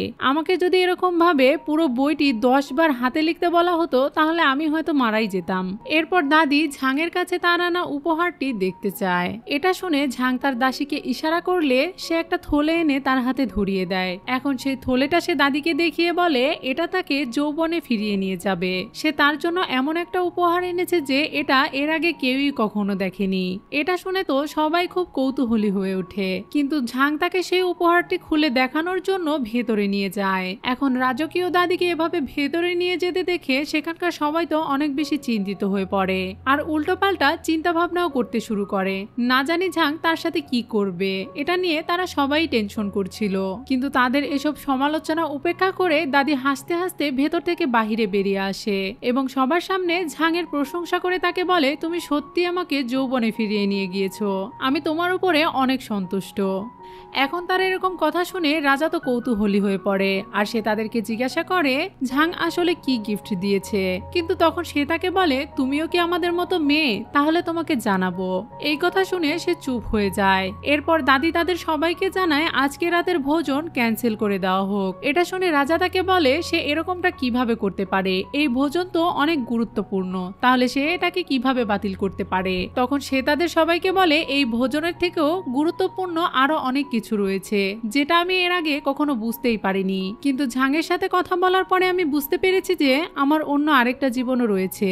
এটা বলে সে খুশি হয়ে রাতের ভোজনের আয়োজন ক্যান্সেল করে দিয়ে সেখান থেকে চলে যায়। সে চলে যাওয়ার পর ঝাংও এখন সেখান থেকে চলে যায়, কিন্তু এই সব কিছু দেখে রাজা তো ঝাংয়ের উপরে অনেক বেশি রেগে যায় আর সে তার দাসকে বলে ঝাং দাদিকে কি উপহার দিয়েছে সেটা খুঁজে বের করতে এবং তাকে জানাতে।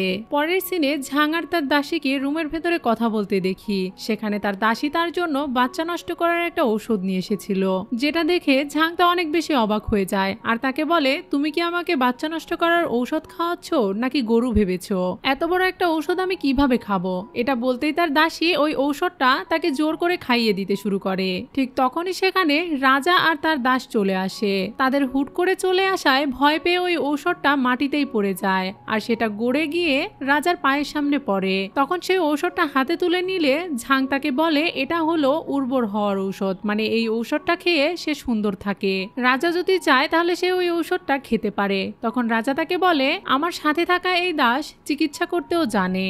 এটা বলে সে ওই ঔষধটা তাকে পরীক্ষা করার জন্য দেয়। এটা দেখে ঝাং তো অনেক বেশি ভয় পেয়ে যায়, কিন্তু সেই ডাক্তারটি ওই ঔষধটা পরীক্ষা করে তাকে জানায় এটা তো গর্ভবতী মহিলাদের ঔষধ, মানে যারা সুস্থ সবল গর্ভধারণ করতে চায় তারাই এই ঔষধটা সেবন করে।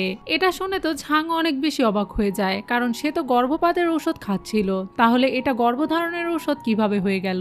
যাই হোক, রাজা এখন তার সাথে একটু কথা বলার পর সেখান থেকে চলে যায়। এরপর সে তার দাসীকে জিজ্ঞাসা করে সে তো গর্ভপাতের ঔষধ নিয়ে এসেছিল, তাহলে এটা গর্ভধারণের ঔষধ কিভাবে হয়ে গেল। তখন তার দাসীও তাকে বলে সে জানে না যে এটা কিভাবে হলো, হয়তোবা আমি যার কাছ থেকে এই ঔষধটা নিয়ে এসেছি সে এটা মাথায় রেখেছিল যে আমাদের ধরা পড়ার কোনো চান্স রয়েছে, তাই সে এখানে এমন কোনো উপকরণ দিয়েছে যাতে আমরা ধরা না পড়ি। পরের সিনে দেখতে পাই রাজা ঝাংকে ডেকে পাঠিয়েছিল, যার কারণে ঝাং এখন তার সাথে কথা বলতে এসেছে।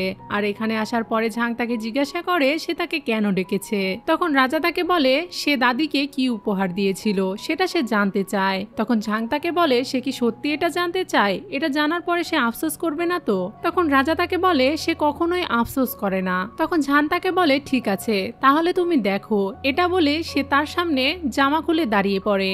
এটা দেখে তো রাজা অনেক লজ্জায় পড়ে যায় আর তাকে ধমকাতে শুরু করে যাতে দ্রুত সে তার পোশাকটা পরে ফেলে, কারণ সে এভাবে দিনের আলোয় সবার সামনে পোশাক খুলে দাঁড়াতে পারে না। তার এরকম কথা শুনে ঝাং তার পোশাকটা আবারও পরে ফেলে আর তাকে বলে আপনি দেখেছেন আমি ভেতরে কেমন পোশাক পরেছিলাম? তখন রাজা তাকে বলে এরকম একটা নিম্ন শ্রেণীর ফেব্রিক দিয়ে তুমি দাদিকে পটিয়েছো, আর তুমি এত নির্লজ্জ কেন? তুমি সবার সামনে এরকম করতে কিভাবে পারো? আর দাদি বা এরকম একটা পোশাক পেয়ে কিভাবে এত বেশি খুশি হতে পারে? তখন ঝাং তাকে বলে তুমি আমার মতো করে কোনোদিনও মেয়েদেরকে বুঝবে না, যদি বুঝতে তাহলে এরকম ধরনের কথা কখনোই বলতে না। মেয়েদেরকে শুধু দামি দামি উপহার দিলেই যথেষ্ট নয়, তাদের মনটা বোঝাও অনেক জরুরি। যখন তুমি তাদের মন বুঝবে তখন তাদেরকে অল্প কিছুতেই সন্তুষ্ট করতে পারবে।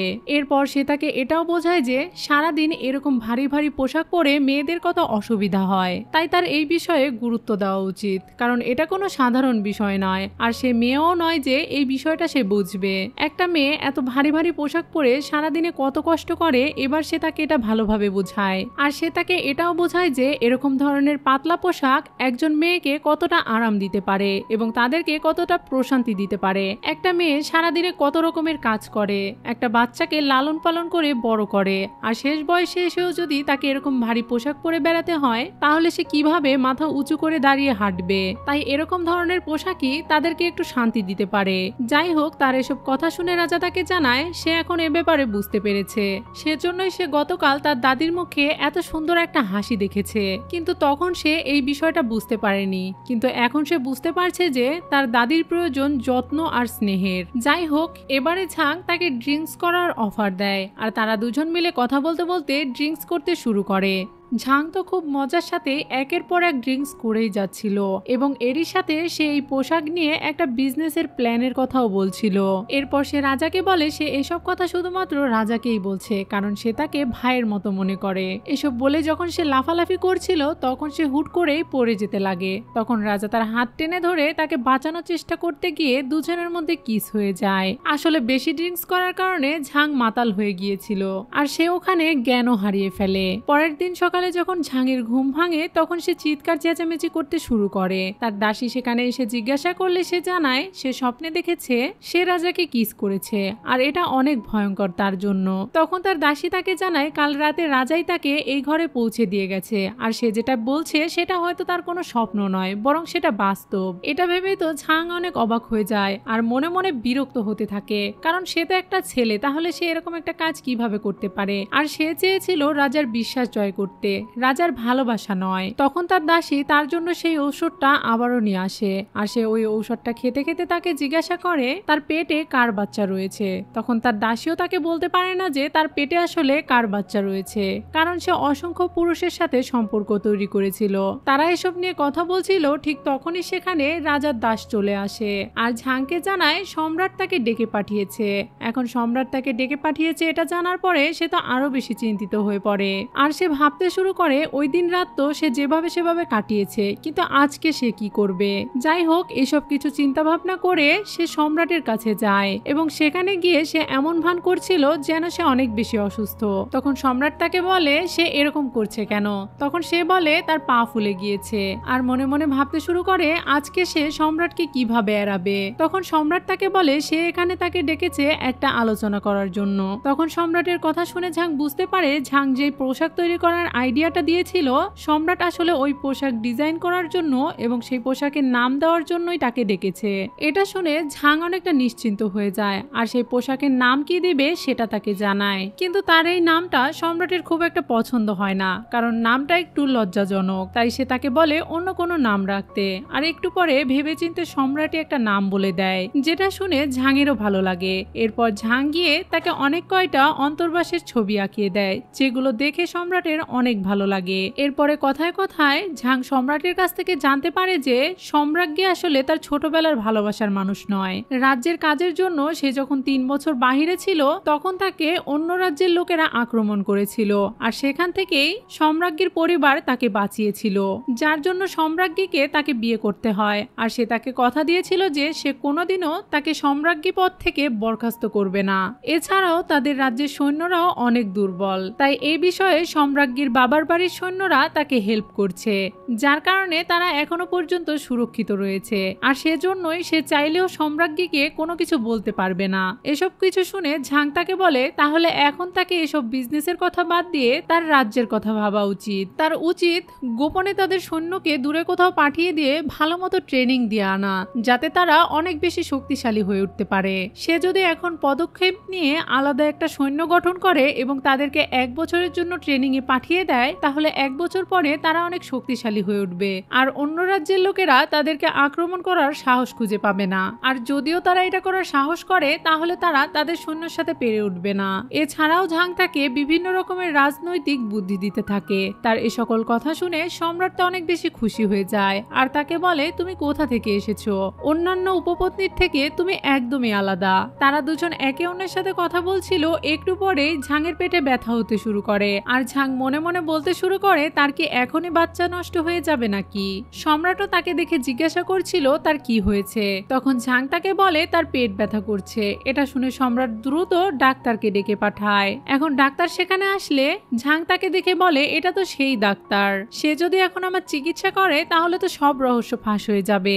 যখনই ডাক্তার তার কাছে এসে তার হাত ধরতে যাচ্ছিল, তখন সে সম্রাটের কাছে এগিয়ে যায় আর তাকে বলে সে কাউকে তাকে ছুতে দিবে না। কিন্তু সম্রাট তাকে বুঝায় আর তাকে বলে যেহেতু তার সমস্যা হচ্ছে তার চিকিৎসা নেওয়া উচিত। এখন ডাক্তারও তাকে বলে সে তাকে না ছুঁয়ে চিকিৎসা করবে, তাই হাতটা যেন সে তার দিকে বাড়িয়ে দেয়। এখন তাদের কথা শুনে সে আর কোনো কিছুই বলতে পারে না, তাই বাধ্য হয়ে সে তার হাত এগিয়ে দেয়। এরপর ডাক্তার তার হাতের উপরে রুমাল রেখে তাকে পরীক্ষা করে দেখে। এবার তো ঝাং ভেবেছিল তার আর বাঁচার কোনো উপায় নেই, কারণ সে ধরা পড়ে গিয়েছে। তখন ডাক্তার তাদেরকে জানায় নোবেল কনসার্টের তেমন কোনো একটা সমস্যা হয়নি, শুধুমাত্র হজমের সমস্যা, যেটা ওষুধ দিলেই ঠিক হয়ে যাবে। এটা শুনে এখন ঝাং তো অবাক হয়ে যায় আর সে মনে মনে ভাবতে শুরু করে তাহলে সে কি কখনোই প্রেগনেন্ট ছিল না? এমনও হতে পারে হয়তো সে এতদিন ধরে ভুল ভাবছিল। এখন ডাক্তার চলে যাওয়ার পর ঝাংও নিশ্চিন্ত হয়ে সেখান থেকে চলে যেতে চাইছিল, কিন্তু সম্রাট তাকে বাধা দেয় আর তাকে বলে তাকে এভাবে একা রেখে সে এখন যেতে পারবে না। এটা বলেই সে ঝাংয়ের কাছে এগিয়ে যাচ্ছিল, কিন্তু ঝাংও মনে মনে তাকে বারণ করছিল। আর সম্রাট যখন তার অনেক কাছে চলে আসে তখন সে চিৎকার দিয়ে ওঠে। তখন সম্রাট তাকে জিজ্ঞাসা করে তার কি হয়েছে। তখন ঝাং তাকে জানায় তার হয়তো মাসিক চক্র শুরু হয়ে গিয়েছে। এটা বলে সে সম্রাটকে ওখানে ধাক্কা মেরে সরিয়ে দিয়ে চলে যায়। তখন সম্রাটেরও মনে মনে তাকে সন্দেহ হয় আর সে ভাবতে শুরু করে ঝাংকি তাকে বাহানা দিয়ে এখান থেকে চলে গেল, ঝাংকি তাকে একটুও ভালোবাসে না। এসব কিছু ভেবে সেও অনেকটা উত্তেজিত হয়ে পড়ে। অন্যদিকে সেই ডাক্তারটি এখন সম্রাজ্ঞীর কাছে চলে যায় আর তাকে জানায় ঝাং প্রেগনেন্ট, তাও আবার তার পেটের বাচ্চার বয়স 3 মাস। এটা শোনার পরে তো সম্রাজ্ঞী অনেক খুশি হয়ে যায় আর সে ডাক্তারকে পুরস্কৃত করবে বলে সেখান থেকে চলে যেতে বলে। ডাক্তার চলে যাওয়ার পর সে ভাবতে শুরু করে সম্রাট এখানে ফিরে এসেছে 1 মাসেরও কম সময় হলো, কিন্তু তার পেটের বাচ্চার বয়স 3 মাস। এর মানে তার পেটের বাচ্চা অবৈধ। এটা ভেবে সে রাজাকে ডেকে পাঠায়। রাজা যখন তার কাছে আসে তখন সব কথা সে রাজাকে খুলে বলে। সে তাকে এটাও বলে সে যেন এটা সবার সামনে প্রকাশ করে এবং ঝাংকে মৃত্যুদণ্ড দেওয়া হয়। আর এই বিষয়ে রাজা যদি রাজি নাও থাকে তারপরেও তাকে এটা করতে হবে। পরের সিনে সম্রাটকে দেখতে পাই, সে তার দাসকে জিজ্ঞাসা করে মেয়েদেরকে পটানোর জন্য কি কি করতে হয়। এটা শুনে তার দাস তো অবাক হয়ে যায় আর তাকে বলে সে তো অনেক সুন্দর এবং হ্যান্ডসাম, তার কি প্রয়োজন অন্য মেয়েদেরকে পটানোর, তার কাছে তো সবাই ফিকে। এসব কথা শুনে রাজার একটু রাগ হয় আর সে তাকে ধমক দিয়ে বলে বেশি কথা না বলে যেটা প্রশ্ন করা হয়েছে সেটার উত্তর দিতে। তখন তার দাস তাকে সবকিছু বুঝিয়ে দেয়। পরের সিনে দেখতে পাই ঝাংয়ের দাসী তাকে একটা স্যুপ খেতে দিয়েছে। সে যখনই সেই স্যুপটা পান করছিল তখনই সেখানে সম্রাট চলে আসে আর সে ওখানে ঝাংকে পটানোর জন্য অন্যরকম একটা লুকে চলে এসেছিল। তাকে দেখে ঝাং তো অবাক হয়ে যায় আর একটু পরে ঝাং এবং তার দাসী দুজনেই হাসতে শুরু করে। ঝাং সম্রাটকে প্রশ্ন করে এটা কি ধরনের পোশাক, আপনি কি প্রাসাদের জন্য কাপড় বাঁচানোর চেষ্টা করছেন? এটা শুনে তো সম্রাট মনে মনে রাগ করে আর তাকে বলে তোমার কি এটা পছন্দ হয়নি? আমি ভেবেছিলাম এই পোশাকে তুমি আমাকে অনেক পছন্দ করবে। তখন ঝাং তাকে বলে ও আচ্ছা ঠিক আছে, তাহলে সম্রাট তার স্টাইল চেঞ্জ করতে চায়, তাহলে আপনি আমাকে বলতে পারতেন, আমি আপনার পোশাকের ডিজাইন করে দিতাম। আর আমি নিশ্চিত যে আমার করা ডিজাইনের পোশাক পরলে আপনাকে অনেক হ্যান্ডসাম লাগবে। তখন সম্রাট তাকে বলে সত্যি বলছো? তাহলে বলো তুমি আমার জন্য কখন পোশাক ডিজাইন করবে? তখন ঝাং মনে মনে ভাবতে শুরু করে কাল তো সে এখান থেকে চিরদিনের মতো চলে যাবে, তাই সে এই পোশাকটা আজকেই ডিজাইন করবে। করবে। এটা সে সম্রাটকে জানালে সম্রাট তাকে বলে কাল করতে, কিন্তু তখন ঝাং তার সাথে জেদ করে বলে আজকেই করতে হবে। এরপরে সে তাকে একটা গান বের করে দেখায় যেটা সে ডিজাইন করে বানিয়ে নিয়েছে। এছাড়াও সে তাকে ওই গানটা কিভাবে চালাবে ওটাও শিখিয়ে দেয়। এসব কিছু দেখে সম্রাট তো অনেক এক্সাইটেড হয়ে পড়ে, কারণ এর আগে সে এরকম যন্ত্র কখনোই দেখেনি। এরপরে ঝাং তাকে একটা বই বের করে দেখায় আর তাকে সেটা বুঝিয়ে দেয় যে এই অস্ত্রটা কিভাবে তৈরি করেছে এবং কিভাবে এটা চালাতে হয়। এখন এসব কিছু শুনে সম্রাট তো অনেক বেশি ইমপ্রেস হয়ে যায় আর সে তাকে ধন্যবাদ জানায় এবং সে তার কাছে আসতেই যাচ্ছিল তখনই ঝাং আবারও তার মাইন্ড ঘুরিয়ে দেয় আর তাকে বলে সে এখন তার জন্য পোশাক ডিজাইন করতে বসবে। এখন সে বসে পোশাক ডিজাইন করছিল আর তার সামনেই সম্রাট বসে তাকে দেখছিল আর এভাবেই সম্রাট ঘুমিয়ে পড়ে। তাকে এভাবে ঘুমিয়ে থাকতে দেখে ঝাং তার কাছে গিয়ে পোশাক ঠিক করে ওখান থেকে চলে যাচ্ছিল, কিন্তু তখনই সম্রাট তার হাত ধরে ফেলে আর তাকে বলে আমাকে ছেড়ে যেও না। এখন এখানেই সিন কাট হয়ে যায় আর আমরা দেখতে পাই সকালের দৃশ্য, যেখানে ঝাং এবং সম্রাট একই বিছানায় ঘুমিয়ে রয়েছিল। যখনই ঝাংয়ের ঘুম ভেঙে যায় সে সম্রাটকে তার পাশে দেখে তো অনেক বেশি অবাক হয়ে যায় আর সে সম্রাটকে প্রশ্ন করতে শুরু করে তুমি আমার বিছানায় শুয়ে আছো কেন? আমরা তো গত রাতে দুজন কিছু করিনি, তাই না? যাই হোক, সে তো এই বিষয় নিয়ে অনেকটা চিন্তায় ছিল, কিন্তু সম্রাটের কথা শুনে সে বুঝতে পারে তাদের মধ্যে রাতে কিছুই হয়নি। এখন সম্রাট সেখান থেকে চলে যাবে, তাই যাওয়ার আগে সে তাকে বলে আজ রাতে তাদের আবারও দেখা হবে। এখন সেই রাতে এসে পড়েছিল যেই রাতে 7টি তারা একত্রিত হবে। তারা সবাই দাঁড়িয়ে আকাশের দিকে তাকিয়ে প্রার্থনা করছিল, তাদের রাজ্যের জন্য শান্তি এবং সমৃদ্ধি কামনা করছিল। একটু পরেই সেখানে জ্যোতিষীর জায়গায় জ্যোতিষীর শিষ্য চলে আসে। তাকে এখানে দেখে ঝাংয়ের খটকা লাগে আর সে যখন সম্রাজ্ঞীর দিকে তাকায় তখন সে খুব একটা ভালো কিছু মনে করতে পারছিল না, তাই মনে মনে ভাবছিল একটু পরে সে তার দুনিয়াতে ফিরে যাবে, তাই তারা যেন এই শেষ মুহূর্তে তার সাথে কোনো গন্ডগোল না করে। কিন্তু সে যতই এসব নিয়ে ভাবুক না কেন, তারা দুজন যেটা প্ল্যান করেছে সেটা তো করবেই। এসব কিছু ভেবে জ্যোতিষী এখন সম্রাটকে বলে আমাদের এই রাজ্যে কখনোই সুখ সমৃদ্ধি আসবে না। এটা শুনে সম্রাট তাকে জিজ্ঞাসা করে সে এরকমটা কেন বলছে। তখন সে তাকে জানায় আমাদের প্রাসাদে একটা রাক্ষসী রয়েছে। এটা শুনে ঝাং তো চিন্তিত হয়ে পড়ে আর মনে মনে ভাবতে শুরু করে এরা দুজন কি আমাকেই টার্গেট করছে নাকি। কিন্তু সেই জ্যোতিষী সম্রাজ্ঞীকে রাক্ষসী বলে, যার কারণে এবার ঝাং নিশ্চিন্ত হয়ে যায়। কিন্তু সম্রাট তো তার উপরে রেগে যায়, কারণ সে তাকে ডাইনিও বলছে। তখন জ্যোতিষী তাকে বলে আমি এই জন্যই তাকে ডাইনি বলছি কারণ সে তোমার অনুগত দাসীকে জীবিত পুড়িয়ে মারতে চেয়েছে। এর মানে হলো ঝাংকে সে পুড়িয়ে মারতে চেয়েছিল। সে এই বিষয়টাই সম্রাটকে জানালে সম্রাট তো তার উপরে রেগে যায়। এখন তাদের দুজনের মধ্যে তর্ক হতে শুরু করে আর তারা এজন্যই এই তর্কটা শুরু করেছিল যাতে তারা ঝাংয়ের প্রেগনেন্সির বিষয়টা সবার সামনে আনতে পারে। আর এভাবেই ঠিক ঝামেলা করতে করতে সম্রাজ্ঞী সবাইকে জানিয়ে দেয় যে ঝাং প্রেগনেন্ট। এবার সে তাদেরকে এটাও বলে যে ঝাংয়ের সাথে গোপনে অগণিত ছেলেদের সম্পর্ক রয়েছে। এটা শোনার পরে সম্রাট ঝাংয়ের উপরে অনেক বেশি রেগে যায় আর সে তার দাসকে হুকুম করে যাতে সে দ্রুত ঝাংকে চেক করে তাকে জানায় সে প্রেগনেন্ট কিনা। তখন তার দাস তাকে চেক করে আর সম্রাটকে জানায় সে অলরেডি 3 মাসের প্রেগনেন্ট। এখন এটা জানার পরে সম্রাট তো অনেক বেশি ভেঙে পড়ে যায়, কারণ সে ঝাংকে এখন অনেকটাই ভালোবাসে। তাই সে এবার তাকে রেগে জিজ্ঞাসা করে সে এরকমটা তার সাথে কেন করলো। কিন্তু ঝাংয়ের ভেতরে তো অন্য একটা পুরুষের আত্মা রয়েছে, সে কিভাবে এই কথার উত্তর দিবে। তাই সে চুপ করেই সেখানে দাঁড়িয়ে থাকে। তখন সম্রাজ্ঞী তাদেরকে বলে ঝাংকে শাস্তি দেওয়ার জন্য আর এখানেই টুকরো টুকরো করে মেরে ফেলার জন্য। এটা শুনেই ঝাং উত্তেজিত হয়ে পড়ে আর তাদেরকে জিজ্ঞাসা করে 7টা তারা একসাথে হতে আর কতক্ষণ সময় বাকি আছে। আর সে জানতে পারে আর 1 ঘন্টার মতো বাকি রয়েছে। এটা শুনে সে তাদের সবার কাছে অনুরোধ করে বলতে থাকে ওই 1 ঘন্টা সময় যাতে তারা তাকে দেয়। একবার 7টা তারা একত্রিত হওয়ার পরে তারা তাকে কিমা করে ফেললেও সে তাদেরকে কিছুই বলবে না। কিন্তু সম্রাজ্ঞী তার কোনো কথাই শোনে না আর তার গর্দান নেওয়ার আদেশ দেয়। এখন যখনই তার গর্দান নিতেই যাচ্ছিল ঠিক তখনই সেখানে দাদি চলে আসে। তখন ঝাং তার কাছে অনুরোধ করে যাতে তাকে মেরে ফেলা না হয় আর সে যাতে তাকে বাঁচিয়ে নেয়। তখন দাদি তাদের সবাইকে বলে তারা ঝাংকে মারতে পারবে না, তাদেরকে এ সাহস কে দিয়েছে।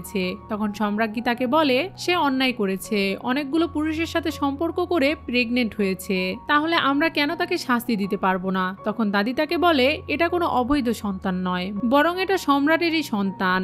এটা শুনে তো সম্রাট অনেকটাই অবাক হয়ে যায়। তখন দাদি তাকে সব ঘটনা খুলে বলে আর তাকে বলে তোমার কি 3 মাস আগের ঘটনা মনে আছে যখন তুমি তাঁবুতে ছিলে? এক রাতে তুমি মাতাল হয়ে তাঁবুতে এসেছিলে, তখন তোমার সাথে ঝাংও ছিল। আমি ওই দিন তোমাকে ইচ্ছা করে তোকেই প্রেমের ওষুধ খাইয়ে দিয়েছিলাম আর তার ফলেই সে আজকে প্রেগনেন্ট। তুমি তখন ঝাংকে একটুও পছন্দ করতে না, সেজন্যই আমি তোমাকে সেই ঔষধটা দিয়েছিলাম। এখন এইসব কথার মাধ্যমে তো ক্লিয়ার হয়ে যায় যে ঝাংয়ের পেটের বাচ্চা আসলে সম্রাটেরই। এখন এটা নিয়ে তো দাদি অনেক খুশি ছিল আর তারা সবাই শুনেও অনেক খুশি হয়ে যায়। তারা সবাই কথা বলছিল, তখনই সেখানে অনেক ঝড় তুফান শুরু হয়ে যায়। মানে এখন 7টা তারা একত্রিত হওয়ার সময় এসে গিয়েছে। এটা দেখে যে যার মতো উইশ করতে শুরু করে। তখন ঝাংও চিৎকার করে বলতে থাকে তাকে যেন তার আসল ঠিকানায় ফিরিয়ে দেওয়া হয়। সে যখন এক্সাইটেড হয়ে এসব কিছু বলছিল, তখনই সম্রাট গিয়ে সে তার পেটে চাকু বসিয়ে দেয়। তার পেটে বারবার চাকু মারার কারণে সে মাটিতে লুটিয়ে পড়ে। তখন সবাই তার কাছে যায়। সে মারা যাচ্ছে এটা ভেবে এখন সে সবার কাছে একটা সত্যি কথা প্রকাশ করে দেয়। সে তাদের সবাইকে জানায় সে আসলে একজন ছেলে। সে 1000 বছর আগে থেকে এই প্রাচীন যুগে ঝাংয়ের শরীরে চলে এসেছে। এই সত্যটা জানার পরেও তারা চাইছিল সে যেন বেঁচে থাকে। আর সম্রাট তো এসব কিছু ভেবে সম্রাজ্ঞীর উপরে অনেক বেশি রেগে যায়। তখন সম্রাজ্ঞী তাকে জানায় যেহেতু সম্রাট তাকে ভালোবাসে না আর এই হেরেমের সবাই তার পক্ষে, তাই এসব দিয়ে তার আর কিছুই যায় আসে না। তার এ সকল কথা শুনে ঝাং তাকে নাম ধরে ডাকে। সে যে নাম ধরে ডাকছিল এই নামটা 1000 বছর আগে আধুনিক যুগে সে তাকে ডাকতো। এটা শুনে সম্রাজ্ঞী তো একটু অবাক হয়ে যায়। তখন ঝাং তাকে বলে আমি জানি তুমি সম্রাজ্ঞী নও, বরং তুমি জিয়ানিয়াও। আমি তোমাকে যে কথা কখনোই বলতে পারিনি সেটা এখন বলতে চাই। এটা বলে সে তার কাছে ক্ষমা চায় আর তাকে সরি বলে। এরপরে সে তাকে বলে তুমি অনেক ভালো মানুষ। এটা বলে সে মারা যায়। তাকে এভাবে মারা যেতে দেখে এখন তো সম্রাজ্ঞীর অনেক বেশি খারাপ লাগতে শুরু করে আর সে নিজে নিজে রিয়েলাইজ করে সে একটা মানুষকে মেরে ফেলেছে। আর সে বলতে থাকে সে মারা গেছে বলে আমার এত কষ্ট লাগছে কেন। তখন সম্রাটও তার উপরে রেগে যায় আর সৈন্যদেরকে আদেশ করে তাকে বন্দী বানিয়ে নেওয়ার জন্য এবং পরবর্তী শাস্তির আদেশ হওয়া পর্যন্ত সে যেন বন্দী থাকে। এরপরেই সে ঝাংকে প্রাসাদে ফিরিয়ে আনে আর আমরা দেখতে পাই এখানে চিকিৎসা করার পরে ঝাংয়ের জ্ঞান এখন ফিরে এসেছে। আর জ্ঞান ফিরে আসার পর সে তো ভাবছিল সে হয়তো পাতালে আছে, কিন্তু একটু পরেই সবাইকে দেখে সে বুঝতে পারে সে আবারও জীবিত হয়ে উঠেছে। আর এখন তো সবাই তাকে অনেকটাই বেশি ভালোবাসতে শুরু করেছে। এসব কিছু দেখে সে মনে মনে কথা বলতে শুরু করে, যেমনটা সে সবসময়ই করত। আর সে বুঝতে পারে যে এবারে ছেলের আওয়াজ বের হওয়ার বদলে বরং মেয়ের আওয়াজই বের হচ্ছিল। আর এটা ভেবে সে তো অবাক হয়ে যায় আর ভাবতে শুরু করে তাহলে কি সে এখন পুরোপুরি মেয়েতে পরিপূর্ণ হয়ে যাচ্ছে নাকি। এদিকে সে অনেকদিন কোমায় থাকার কারণে সম্রাটও তার জন্য অনেক তপস্যা করেছে, তাই তার শরীরও অনেক দুর্বল হয়ে গিয়েছিল। এত কিছুর মাঝখানে ঝাংয়ের দাসী তার জন্য একটা চিঠি নিয়ে আসে। এই চিঠিটা আসলে তার ভেতরে থাকা ওই ছেলেই লিখে রেখে গিয়েছিল। যখন সে ওই চিঠিটা পড়ে তখন সে বুঝতে পারে তাকে আরো 30 বছর এই জগতে থাকতে হবে আর আবারও 7টা তারা একত্রিত হওয়া পর্যন্ত তাকে অপেক্ষা করতে হবে। এটা জানার পরে সে তো চিৎকার দিয়ে ওঠে। এখন পরের সিনে আমরা দেখতে পাই ঝাং সেই বাচ্চাটির জন্ম দিচ্ছে। তার এতটাই ব্যথা অনুভব হচ্ছিল যে সে চিৎকার চেঁচামেচি করছিল, কিন্তু পাশে থেকে তারা সবাই তাকে অ্যাপ্রিসিয়েট করছিল। কিন্তু এরপরেও ঝাং মনে মনে বলছিল যদি তার আবারও কোনো জন্ম হয় তাহলে সে কখনোই মেয়ে হয়ে জন্মাবে না। আর এই সিনটা এখানেই কাট হয়ে যায়। এখন আমাদেরকে বেশ কয়েকটা প্রজন্ম পরে দেখানো হয়, মানে এখন আধুনিক যুগ এসে গিয়েছে। কিন্তু এখানেও আমরা দেখতে পাই ঝাংয়ের সাথে রাজকুমারী সম্রাজ্ঞী আর তার দাসী রয়েছে। তারা সবাই 3টি প্রজন্ম পার করে এসেছে আর এখানে তারা বেশ হাসি খুশি রয়েছে। এবং এই গল্পের শেষের দিকে আমরা দেখতে পাই ঝাং আর তার স্বামী এখন দ্বিতীয় সন্তান নেওয়ার প্ল্যান করছে। আর এরই সাথে আজকের এই ড্রামাটি এখানেই শেষ হয়ে যায়। তো ভিউয়ার্স, এই ড্রামাটি আপনাদের কাছে কেমন লাগলো আমাকে কমেন্ট বক্সে কমেন্ট করে অবশ্যই জানাবেন। আর আমার ভিডিওগুলি যদি আপনাদের কাছে ভালো লেগে থাকে তাহলে আমার চ্যানেলে সাবস্ক্রাইব করে বেল বাটনে অলে ক্লিক করে রাখবেন, যাতে ভিডিও পোস্ট করার সাথে সাথে নোটিফিকেশন সবার আগে আপনার কাছে পৌঁছে যায়। আজকের মতো এখানেই বিদায়, কথা হবে অন্য কোনো ভিডিওতে।